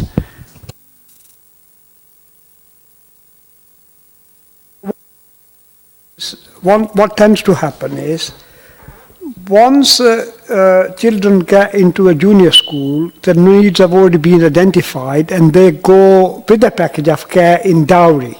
In a sense, once the needs are recognized, the cost of providing for that need is already built into the system, and the school would actually get that additional resource. It doesn't happen to children under 5, because there is no protected budget for children under 5, because when a child comes in, a young child comes into a nursery, the nursery staff do not actually know anything about their additional needs. So those needs are then, they should be picked up on at the nursery stage, and they should be identified, and we should have a mechanism in place. And so if a child needs to attract additional resources, they should be made available. With these two nurseries, I think that happens because they get an additional allowance which is over and above what you might get per child. When a child gets into a junior school or a secondary school, that then gets built into the system, and that then accompanies the child wherever that child ends up going. So it's the early years where the system is a little bit of hit and miss. Some children will not probably be assessed, and nobody will pick up that they might have these disorders. And I think I was talking to Gurnham earlier on today before coming here, and he was saying in many instances it's in reception class that these needs are actually picked up and identified, and that's when the additional package gets put into place. But what I'm saying is, ideally, it should happen at the nursery stage. So the child, the early encouragement encourages the child, and actually it helps them gain confidence without any labels being put on them, or without anybody saying, well, is this child being awkward? Do they need more help with, or have their parents probably not brought them up in the right way because they're not fitting in with the class and they're not probably being as cooperative? You don't know. You don't know what you're dealing with. All I'm saying is, if needs were picked up early and appropriate help and support was put in place, then those questions won't arise, because you know what you're doing with that child, and you know the type of help which needs to be in place in order for them to flourish. So instead of guessing, and people cast in many cases, I don't know, not the teachers, but maybe children, other children do, cast aspersions on the children who appear to be slightly different from how the rest of the children are. But you might say mainstream. Okay, Councillor Willoughby. Yeah, I'm just listen to your answer there. But obviously, I'm just interested why you think that early intervention has had little consideration in this, because we're obviously talking about the process of reaching this decision. In particular, why you think that, in particular, you know, because you say quite rightly that it's best to, you know, the intervention is right. It's best to, you know, to pick child up at all of their schools that they go to. Why is it that you think particularly keeping these two nurseries, you know, the enhanced resource thing at these two particular nursery schools would help, you know, that early intervention and picking up those issues in children, as opposed to doing it at any other nursery school in Derby as well? No, as long as that process is actually put in place. I'm not being too particular in which two nurseries you choose. What I'm saying is, we have got local authority-run nurseries, and they appear to have significantly more children with additional needs than would be the case in some private nurseries. And it's one way forward, but if the department comes up with some other ideas in terms of how we could actually pick up on those additional needs and how we could put appropriate care plans in place by the time children come to the reception classes, I'm quite happy equally. I'm not insisting that you must actually put additional resources in this place or that place. What I'm saying is, there is a need which is going unrecognized at the moment, and there's a deficit in service. If you can come up with a plan saying, well, we will actually do it this way rather than that way, I'm quite happy for you to offer me some alternatives. At the moment, there isn't an alternative. All the paper is saying the money will be dispersed amongst all schools, and hopefully those schools will make their own arrangement, and these needs will be identified in a timely fashion. But it's not specific enough. Thank you. Councillor Eldred.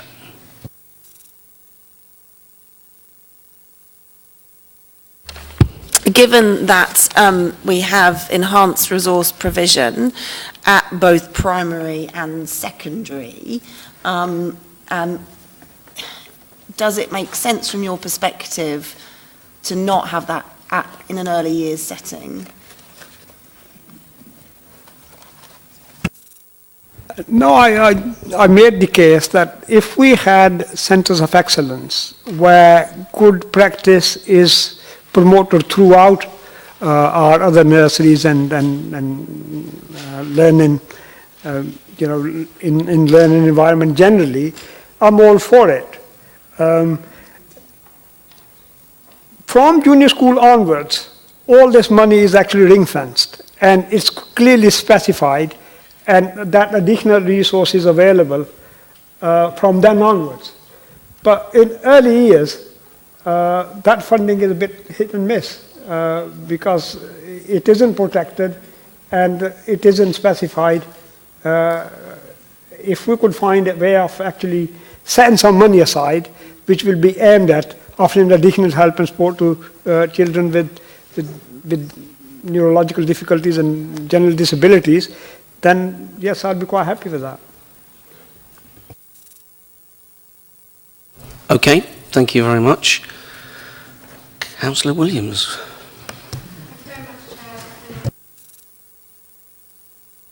Can you just put your mic on, please? Apologies, sorry. As the Cabinet Member for Children and Young People, I strongly disagree that the principles of decision-making have been breached in relation to the Council Cabinet decisions on improving Derby's SEND provision. I'll address each area of the call-in turn. So the first one was in respect of human rights. In relation to the point that the human rights of children under 4 have been breached, I emphatically deny that there has been a lack of regard for human rights. A lack of regard implies no regard, which fundamentally is incorrect. It is incorrect because, as clearly outlined in the report, the aim of realigning early years SEND funding is to help ensure that parents of children with SEND have a wide choice of childcare and early years options available and are able to access local early years places.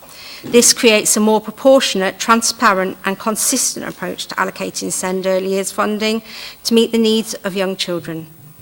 The funding reallocation does not deny the right to education for this group of young children. On the contrary, it enhances it. That right, opening up SEND funding for all children in a wider choice of childcare settings than are currently available, and which those children currently benefiting from funding provision at the 2 settings in question will remain eligible for. Regard has clearly been had not just for the rights of those currently benefiting at just the 2 settings in question, but also the rights of others who currently do not benefit beyond those 2 settings. With the second point, a record of what options were considered and given the reasons for the decision, and that relevant issues do not appear to have been taken into consideration. Again, I'll address this point in 2 parts. The first part, a record of what options were considered and given the reasons for this decision. Appendix 2 of the report set out clearly what matters were consulted upon, which includes the options for provision that were taken into account. In line with the principles of effective consultation were appropriate to do so. Changes to a number of proposals were made in light of a number of suggestions and comments from the consultation exercise.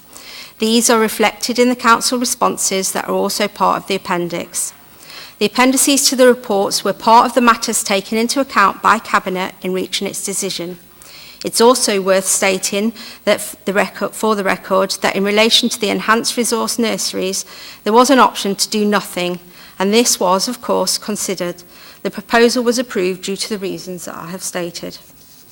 The second part of that, relevant issues do not appear to have been taken into consideration. Again, I'll respond to each point raised in the call-in notice in turn.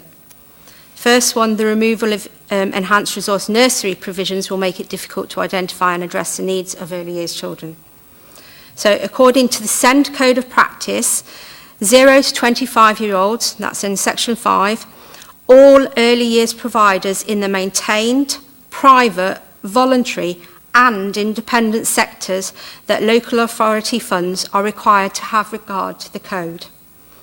Early year providers must have arrangements in place to support children with SEND. These arrangements should include a clear approach to identifying and responding to SEND.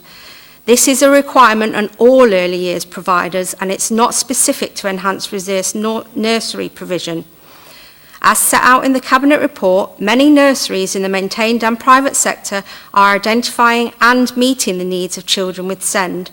The bland assertion behind the call-in question is effectively an allegation that schools will fail to meet the obligation imposed on them. There is no evidence to support it and is quite clearly wrong.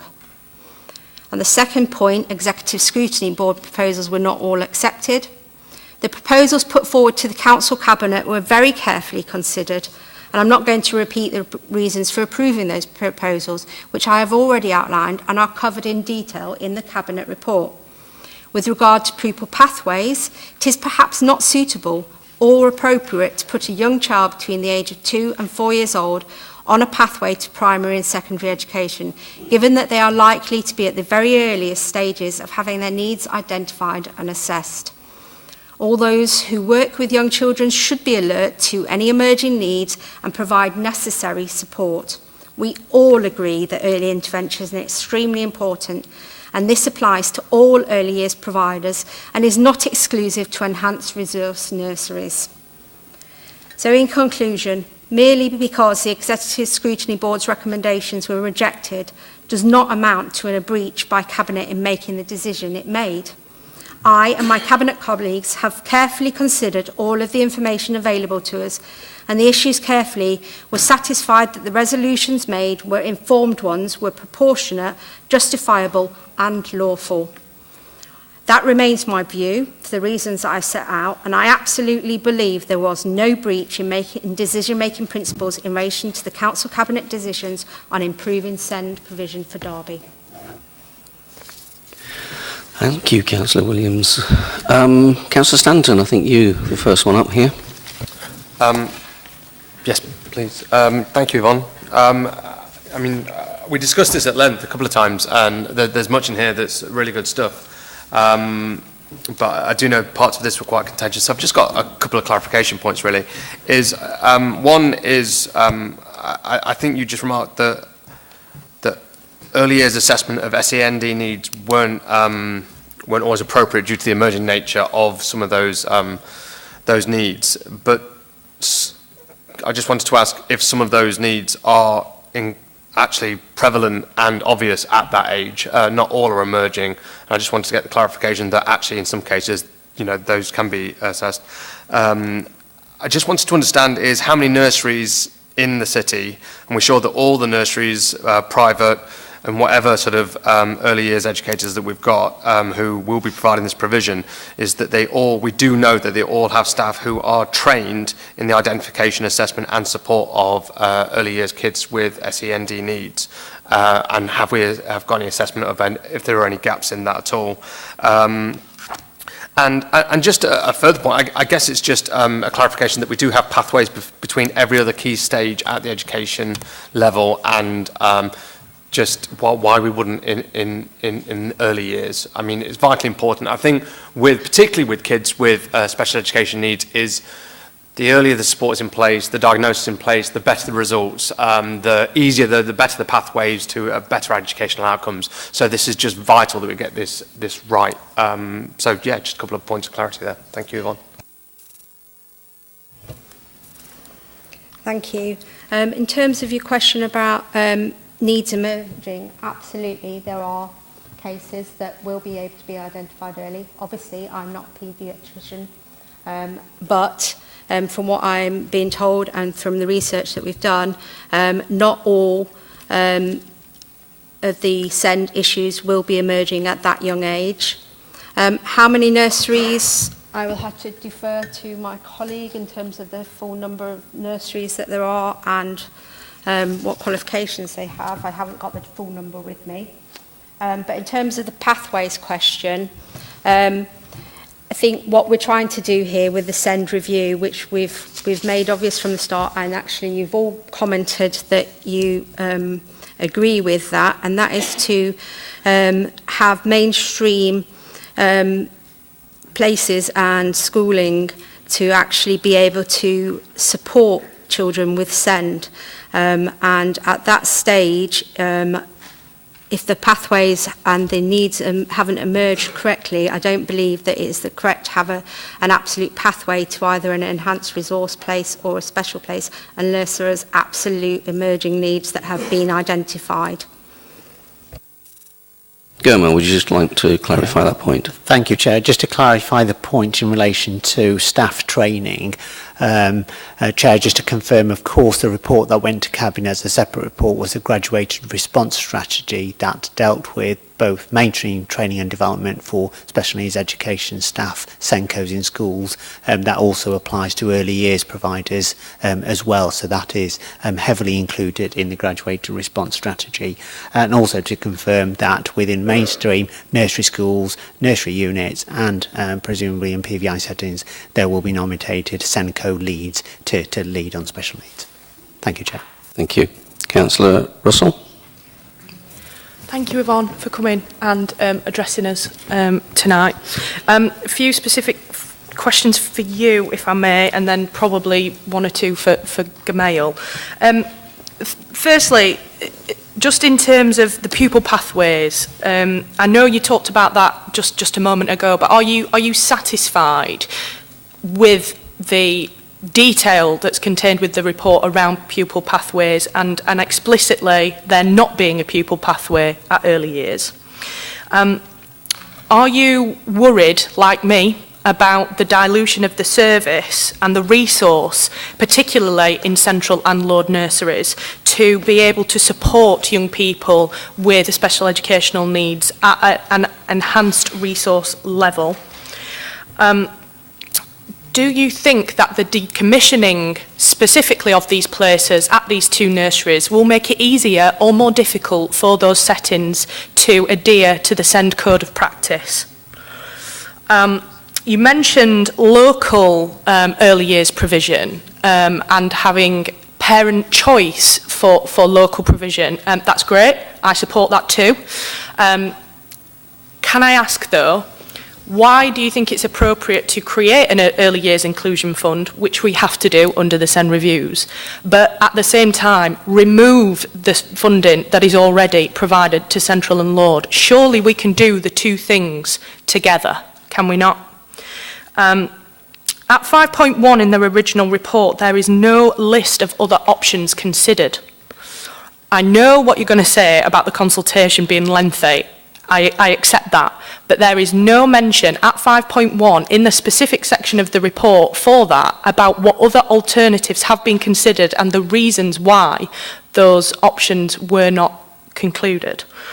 And finally, I think I asked you this, Gamal, and I'm not sure I've had a response yet on this particular issue, but can locality funding be accessed alongside the Early Years Inclusion Fund for settings if these proposals stay as they are? Can I just make a point that we really need to stick to the reasons for the call-in. You've strayed a little bit into, well, quite a lot actually, into the original paper and the fact that you clearly don't agree with the policy that has been put forward. We really need to stick to the reasons for the call-in, and the only one that I could see that was particularly relevant to that was the options, which Chair, I agree with you. There's one of the reasons for the call-in that Councillor Hussain submitted was that and/or that relevant issues do not appear to have been taken into account. I am discussing very relevant issues that have not been taken into account. Okay, thank you very much.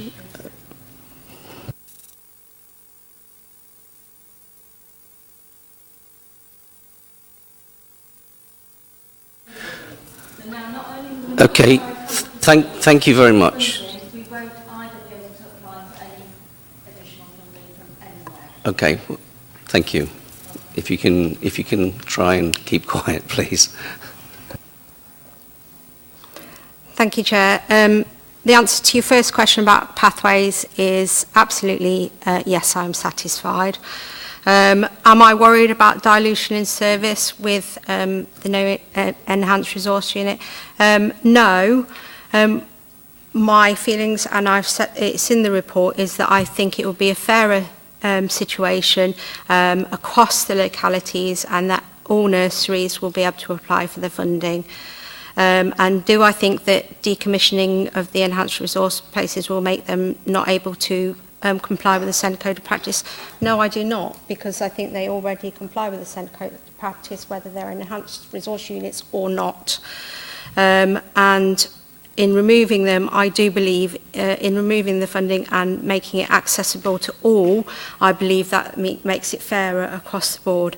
I am going to defer on the question to 5.1 on other options to my colleague, Gamal. Thank you, Chair. Just to confirm and reiterate what Councillor Williams said earlier in her response, that Appendix 2 of the report clearly set out what matters were consulted upon, included which options were considered and the proposals to take matters forward. It is important to note, again reiterating what Councillor Williams says, in the sense that there was one option, of course, to do nothing, and that was, of course, considered as one of the options as well. And the final point for clarification really in relation to locality funding. Yes, locality funding is available. However, it is important to note that in the journey further information will come. Locality funding was always temporary funding up until March 19. But I think that discussion debate will be for another time. Thank you, Chair. Thank you very much. Councillor Eldred. So I'd like to thank for the clarification on locality funding, because that's one of the questions that we asked last time and didn't get an answer to. I'd just like to, in relation to the human rights aspect of the call-in, Chair, I just would like to know how the Cabinet member feels that she can justify treating children under the age of 4 differently to children over the age of 4, in that for children from 4 onwards we have enhanced resource provision at both primary and secondary, and currently we have that in early years, but the proposal that has been agreed by Cabinet is to remove that, and how you justify treating children under the age of 4 differently. My second question is that given in terms of the relevant issues not being taken into consideration. Obviously, the recommendations that came from executive scrutiny were very well considered. We had the presentation from the Chair of Governors of Central. And I'm just wondering if the Cabinet member could elaborate on, in the 24 hours that passed between those recommendations being made and the Cabinet making their decision to reject all of those recommendations, what briefings were had by officers, or what briefings the Cabinet member had with officers in order to explore those recommendations, what briefings the broader Cabinet members had in order to explore those recommendations, and on what basis they then therefore came to the decision to reject those recommendations. And also, just in a broader sense, in terms of relevant issues being taken into consideration, if the Cabinet member could just elaborate whether or not, in relation to making the decision or recommending the decision about the early years, whether or not she visited either of the enhanced resource nurseries as part of that process in order to directly engage with the staff and indeed the young people in those settings to get a fuller view of the work that is done and get that picture. Thank you, Chair. Thank you very much, Councillor Eldred. Councillor Williams. Again, I'll reiterate on the human rights. Actually, I believe that this actually creates a more proportionate, transparent and consistent approach to allocating SEND early years funding, and it meets the needs of much more younger children. So I absolutely refute that. In terms of between the Cabinet meeting, the scrutiny meeting and the Cabinet meeting the next night, I did have meetings with the leader, with other Cabinet members. We had pre-agenda, had meetings to go over the issues raised with my officers, and I then put those results of that to the Cabinet, and the Cabinet agreed with me on those decisions. And I'm sorry, what was the final question? Question was whether or not you visited Central and Lord Nursery as part of your research to find out the details of what happens in those settings and how they'll be impacted by the changes. No, I did not. Okay. You've already been invited, Yvonne, and not taken it up, so. Thank you. Thank you very much. Now we come to the timing section, and Councillor Hussain, you've got 5 minutes to sum up. Your Chair, I'll just take 1 minute. Can I request that the board send this report back to the Cabinet and requests that specific proposals are developed which show how the Council is going to cater for the needs of children with neurological difficulties, and other children who've got other disabilities and who are under 5, and then presents those back to the Scrutiny Board for their consideration and comments. Thank you very much. Councillor Williams, you now have 5 minutes to sum up. Thank you very much, Chair. I would just like to say that I and my Cabinet colleagues have carefully considered all of the information available to us and the issues carefully. We're satisfied that the resolutions made were informed ones, were proportionate, were justifiable and were lawful, and this still remains my view for the reasons I've set out earlier. I absolutely believe there was no breach in decision-making principles in relation to the Council Cabinet decisions on improving SEND provisions in Derby, and as I understand it, the only recommendations that you can make tonight is either that there was a breach or there isn't a breach. Thank you very much, Chair. Thank you very much. Now, members of the committee now have an opportunity to make a statement. It is timed as a 5-minute. If any members want to make a statement, please indicate now. Councillor Eldred. Yeah, I won't take 5 minutes, Chair, but I just think this whole process, you know, from start to finish, I think when you start on a consultation process and yet you don't engage directly with the people who are going to be most impacted by that, by those changes and by the consultation and the proposals, and then try and sit and say that you've taken all relevant issues into account, I just don't believe that can be the case. It was only when the executive scrutiny and you, Chair, agreed to have somebody from Central Nursery speak to this committee that happened. That was something that happened purely from this committee. It wasn't something that was driven proactively by the Cabinet or the Cabinet member, and I just think with an issue of this magnitude, which is very much dependent on the expertise of the early years practitioners and the extensive expertise on the early years practitioners, and by the Cabinet member's own admission, she's not an early years practitioner or expert, neither am I, but I do think, you know, on that basis, at the very least, that spending a lot of time talking to the people who are going to be impacted and the people who deliver this absolutely vital service to young people, it would have been advisable. And I just have to reiterate that I have not seen, and I don't think the Cabinet papers or the responses to questions have shown the Cabinet that there is any justifiable reason for treating children under 4 differently to children over the age of 4. Nobody is saying that there should not be the ability for children with special educational needs to be in early years, to be in any early years setting that isn't appropriate. That is also the case for primary and secondary. The number of children in mainstream settings across the city in primary and secondary who have who have SEND and who need to access additional support will far outweigh the number of children who are in enhanced resource places. That is a given. But what we recognise at primary and secondary is that you need both. You need to have children supported in a mainstream setting, and absolutely we should have inclusion at the heart of whatever we do and continue to do that. But it is also recognised that there needs to be enhanced resource.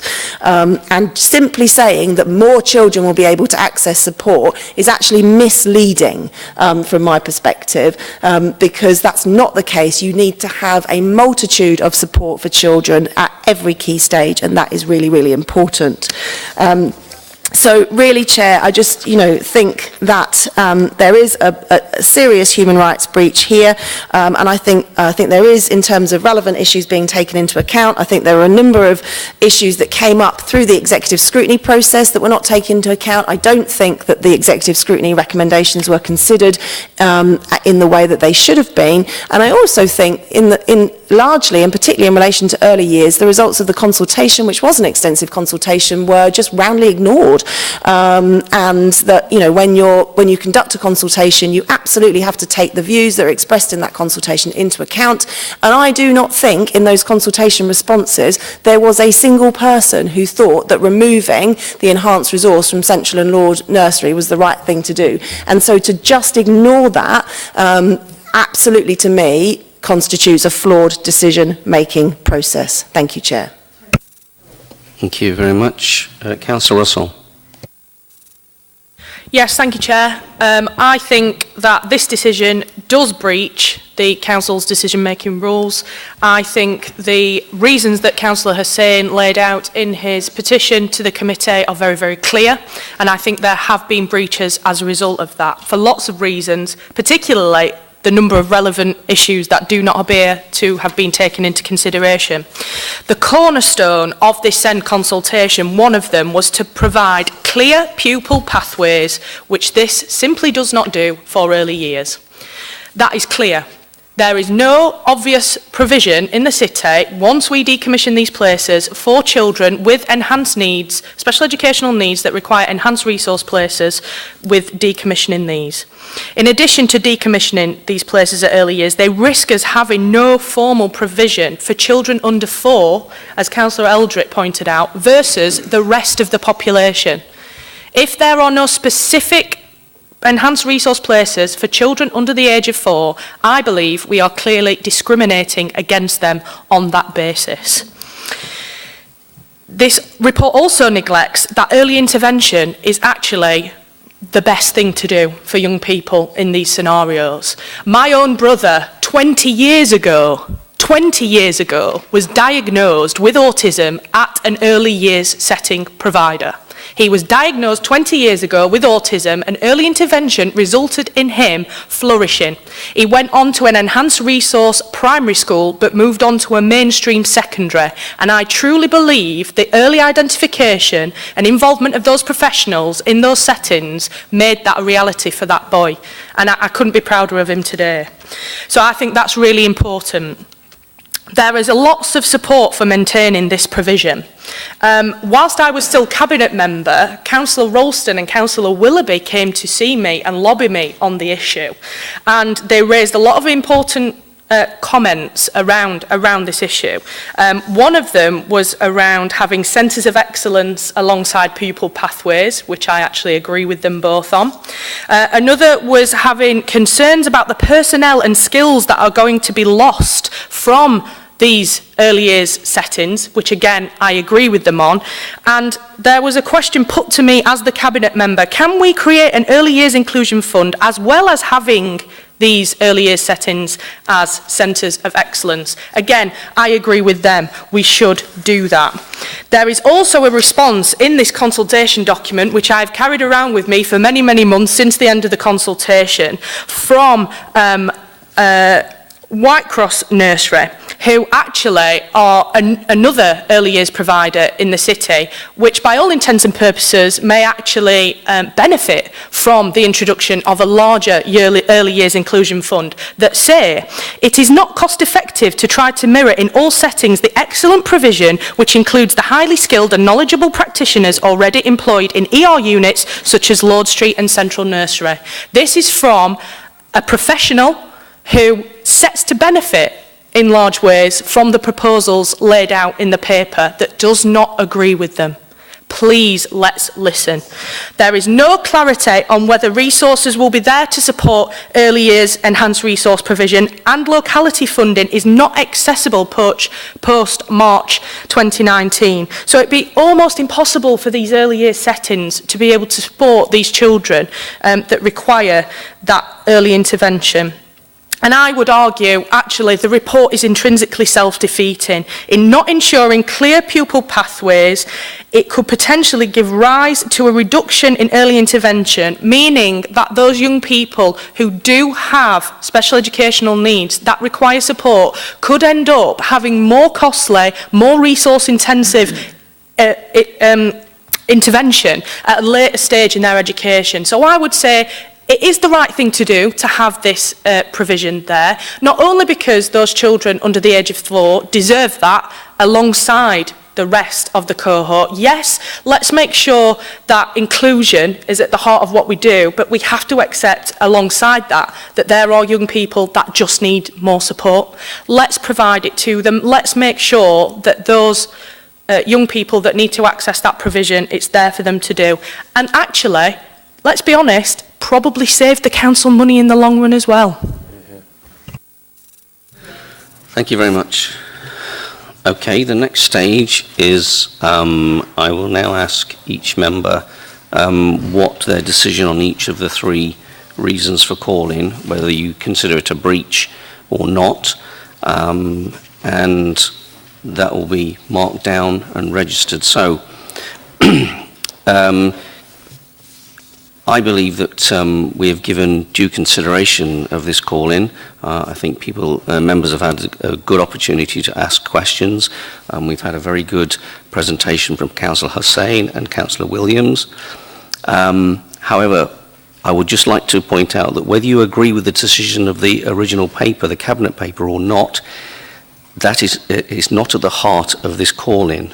What we should be considering is whether Councillor Williams and officers have failed to respect human rights, and if they have not considered other options, and whether Councillor Hussain's points of important, relevant issues have not been taken into account.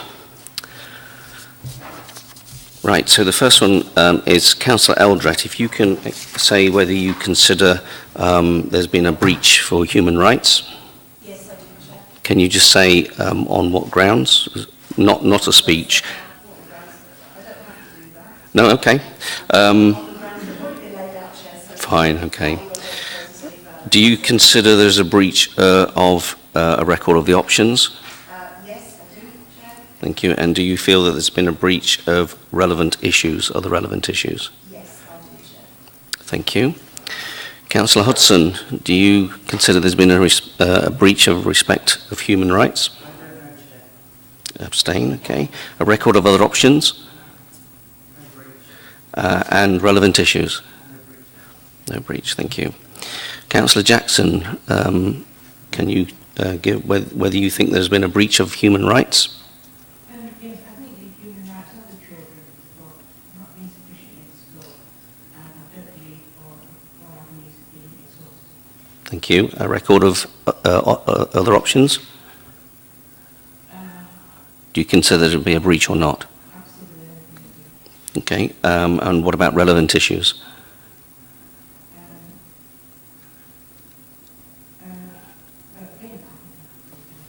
Okay, thank you. Councillor Khan, do you think there's been a breach of respect for human rights? Thank you. A record of other options?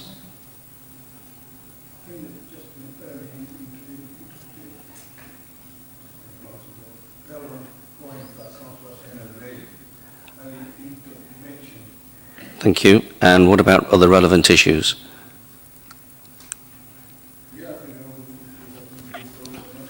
Okay. Councillor Marshall, human rights? A record of other options? And relevant issues? Thank you. Councillor Rawson, human rights? Yes, Chair, I do find there's been a breach in terms of human rights. I think treating children under the age of 4 differently and removing the option of the enhanced resource provision at Central Nursery and Lord Street does breach that principle of the right to education. I think it is sufficiently demonstrated. Okay, a record of other options? Yes, Chair, I find that has also been breached on this occasion. I think the point about including consultation responses is all very well, but not sufficient. All options should be listed and considered under the relevant part of the Cabinet paper, which at 5.1 has not happened. Thank you. And other relevant issues? Yes, I do find a breach there as well, Chair, for the reasons that Councillor Hussain has laid out. Thank you. Councillor Russell, do you feel there's been a breach on human rights? Unsurprisingly, yes. I think that Part 2 of the first protocol of Article 2 has been potentially breached. A record of other options? Again, yes, I do. I don't think the alternative options were properly considered at 5.1 at the report. And relevant issues? Yes, I spoke about those ad nauseum. You did indeed. Councillor Stanton, do you feel there's been a breach of human rights? I do, Chair, and just to echo what my colleagues have said, I think early years intervention and early diagnosis is absolutely vital for the educational outcomes of the children in the city, and to treat them differently to every other key stage is, in my view, a clear breach of the right to education. Thank you. A record of other options? Yes, I believe there has been a breach. Option of do nothing never really washes with me. I find it a bit annoying that it's included in every report, and it doesn't actually elaborate on the options that are considered, which is something I'd like to see made a lot better going forward. And do you think there's been a breach on considering relevant issues? I think we've covered these. I think pathways, and I pick particularly those children requiring enhanced resource, and the great work that is done by the nurseries that do that hasn't. So those are the issues. I do think there has been a breach. Thank you, Chair. Thank you very much. Councillor Willoughby, can you say whether you feel there's been a breach on human rights? There's been no breach at all, Chair, and I thought it was a very good point that you raised, that it's a process that we're looking at here, not what the contents, it's the actual process that's been gone through to reach this decision. Therefore, I believe there's no breach, Chair. Thank you. A record of other options? Again, there's been no breach. I think there's been ample consideration. There was a consultation. I know I myself was allowed to address this meeting on it last year. Councillor Russell's referred to, her listening to Councillor Ralston and myself on it. And of course, there's been ample, discussion and scrutiny about this whole thing. So I believe there's been no breach at all, Chair. Thank you. And what about a breach on relevant issues? Yeah, for the same reasons I've just given, I believe there's been no breach. Thank you very much. Councillor Wood, do you feel there's been a breach on human rights? No, Chair. A record of other options? No, Chair. And relevant issues? No, Chair. Yeah, I'm choosing to abstain. So that's carried, isn't it? 6-2 on the first one. I'm afraid I'm going to abstain from this.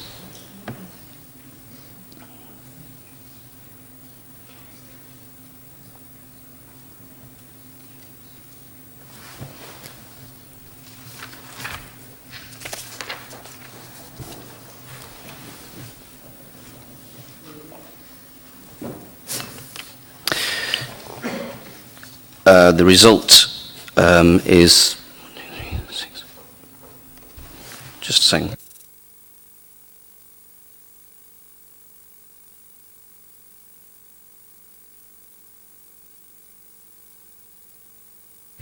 The result is 6-4 and 4 against. That means the call-in has succeeded and will be presented back to the next Cabinet meeting. I do beg your pardon. It was 6-3 on the human rights aspect and 6-4 on the other two options. Question, Chair, is can we just clarify for what the process is from now on, when it will go back to Cabinet? I believe it will go back to the next Cabinet meeting, which is on Wednesday. Yeah, I can just confirm that's the case. It will go back to Cabinet as a matter referred on Wednesday. Right. Thank you very much for your attendance.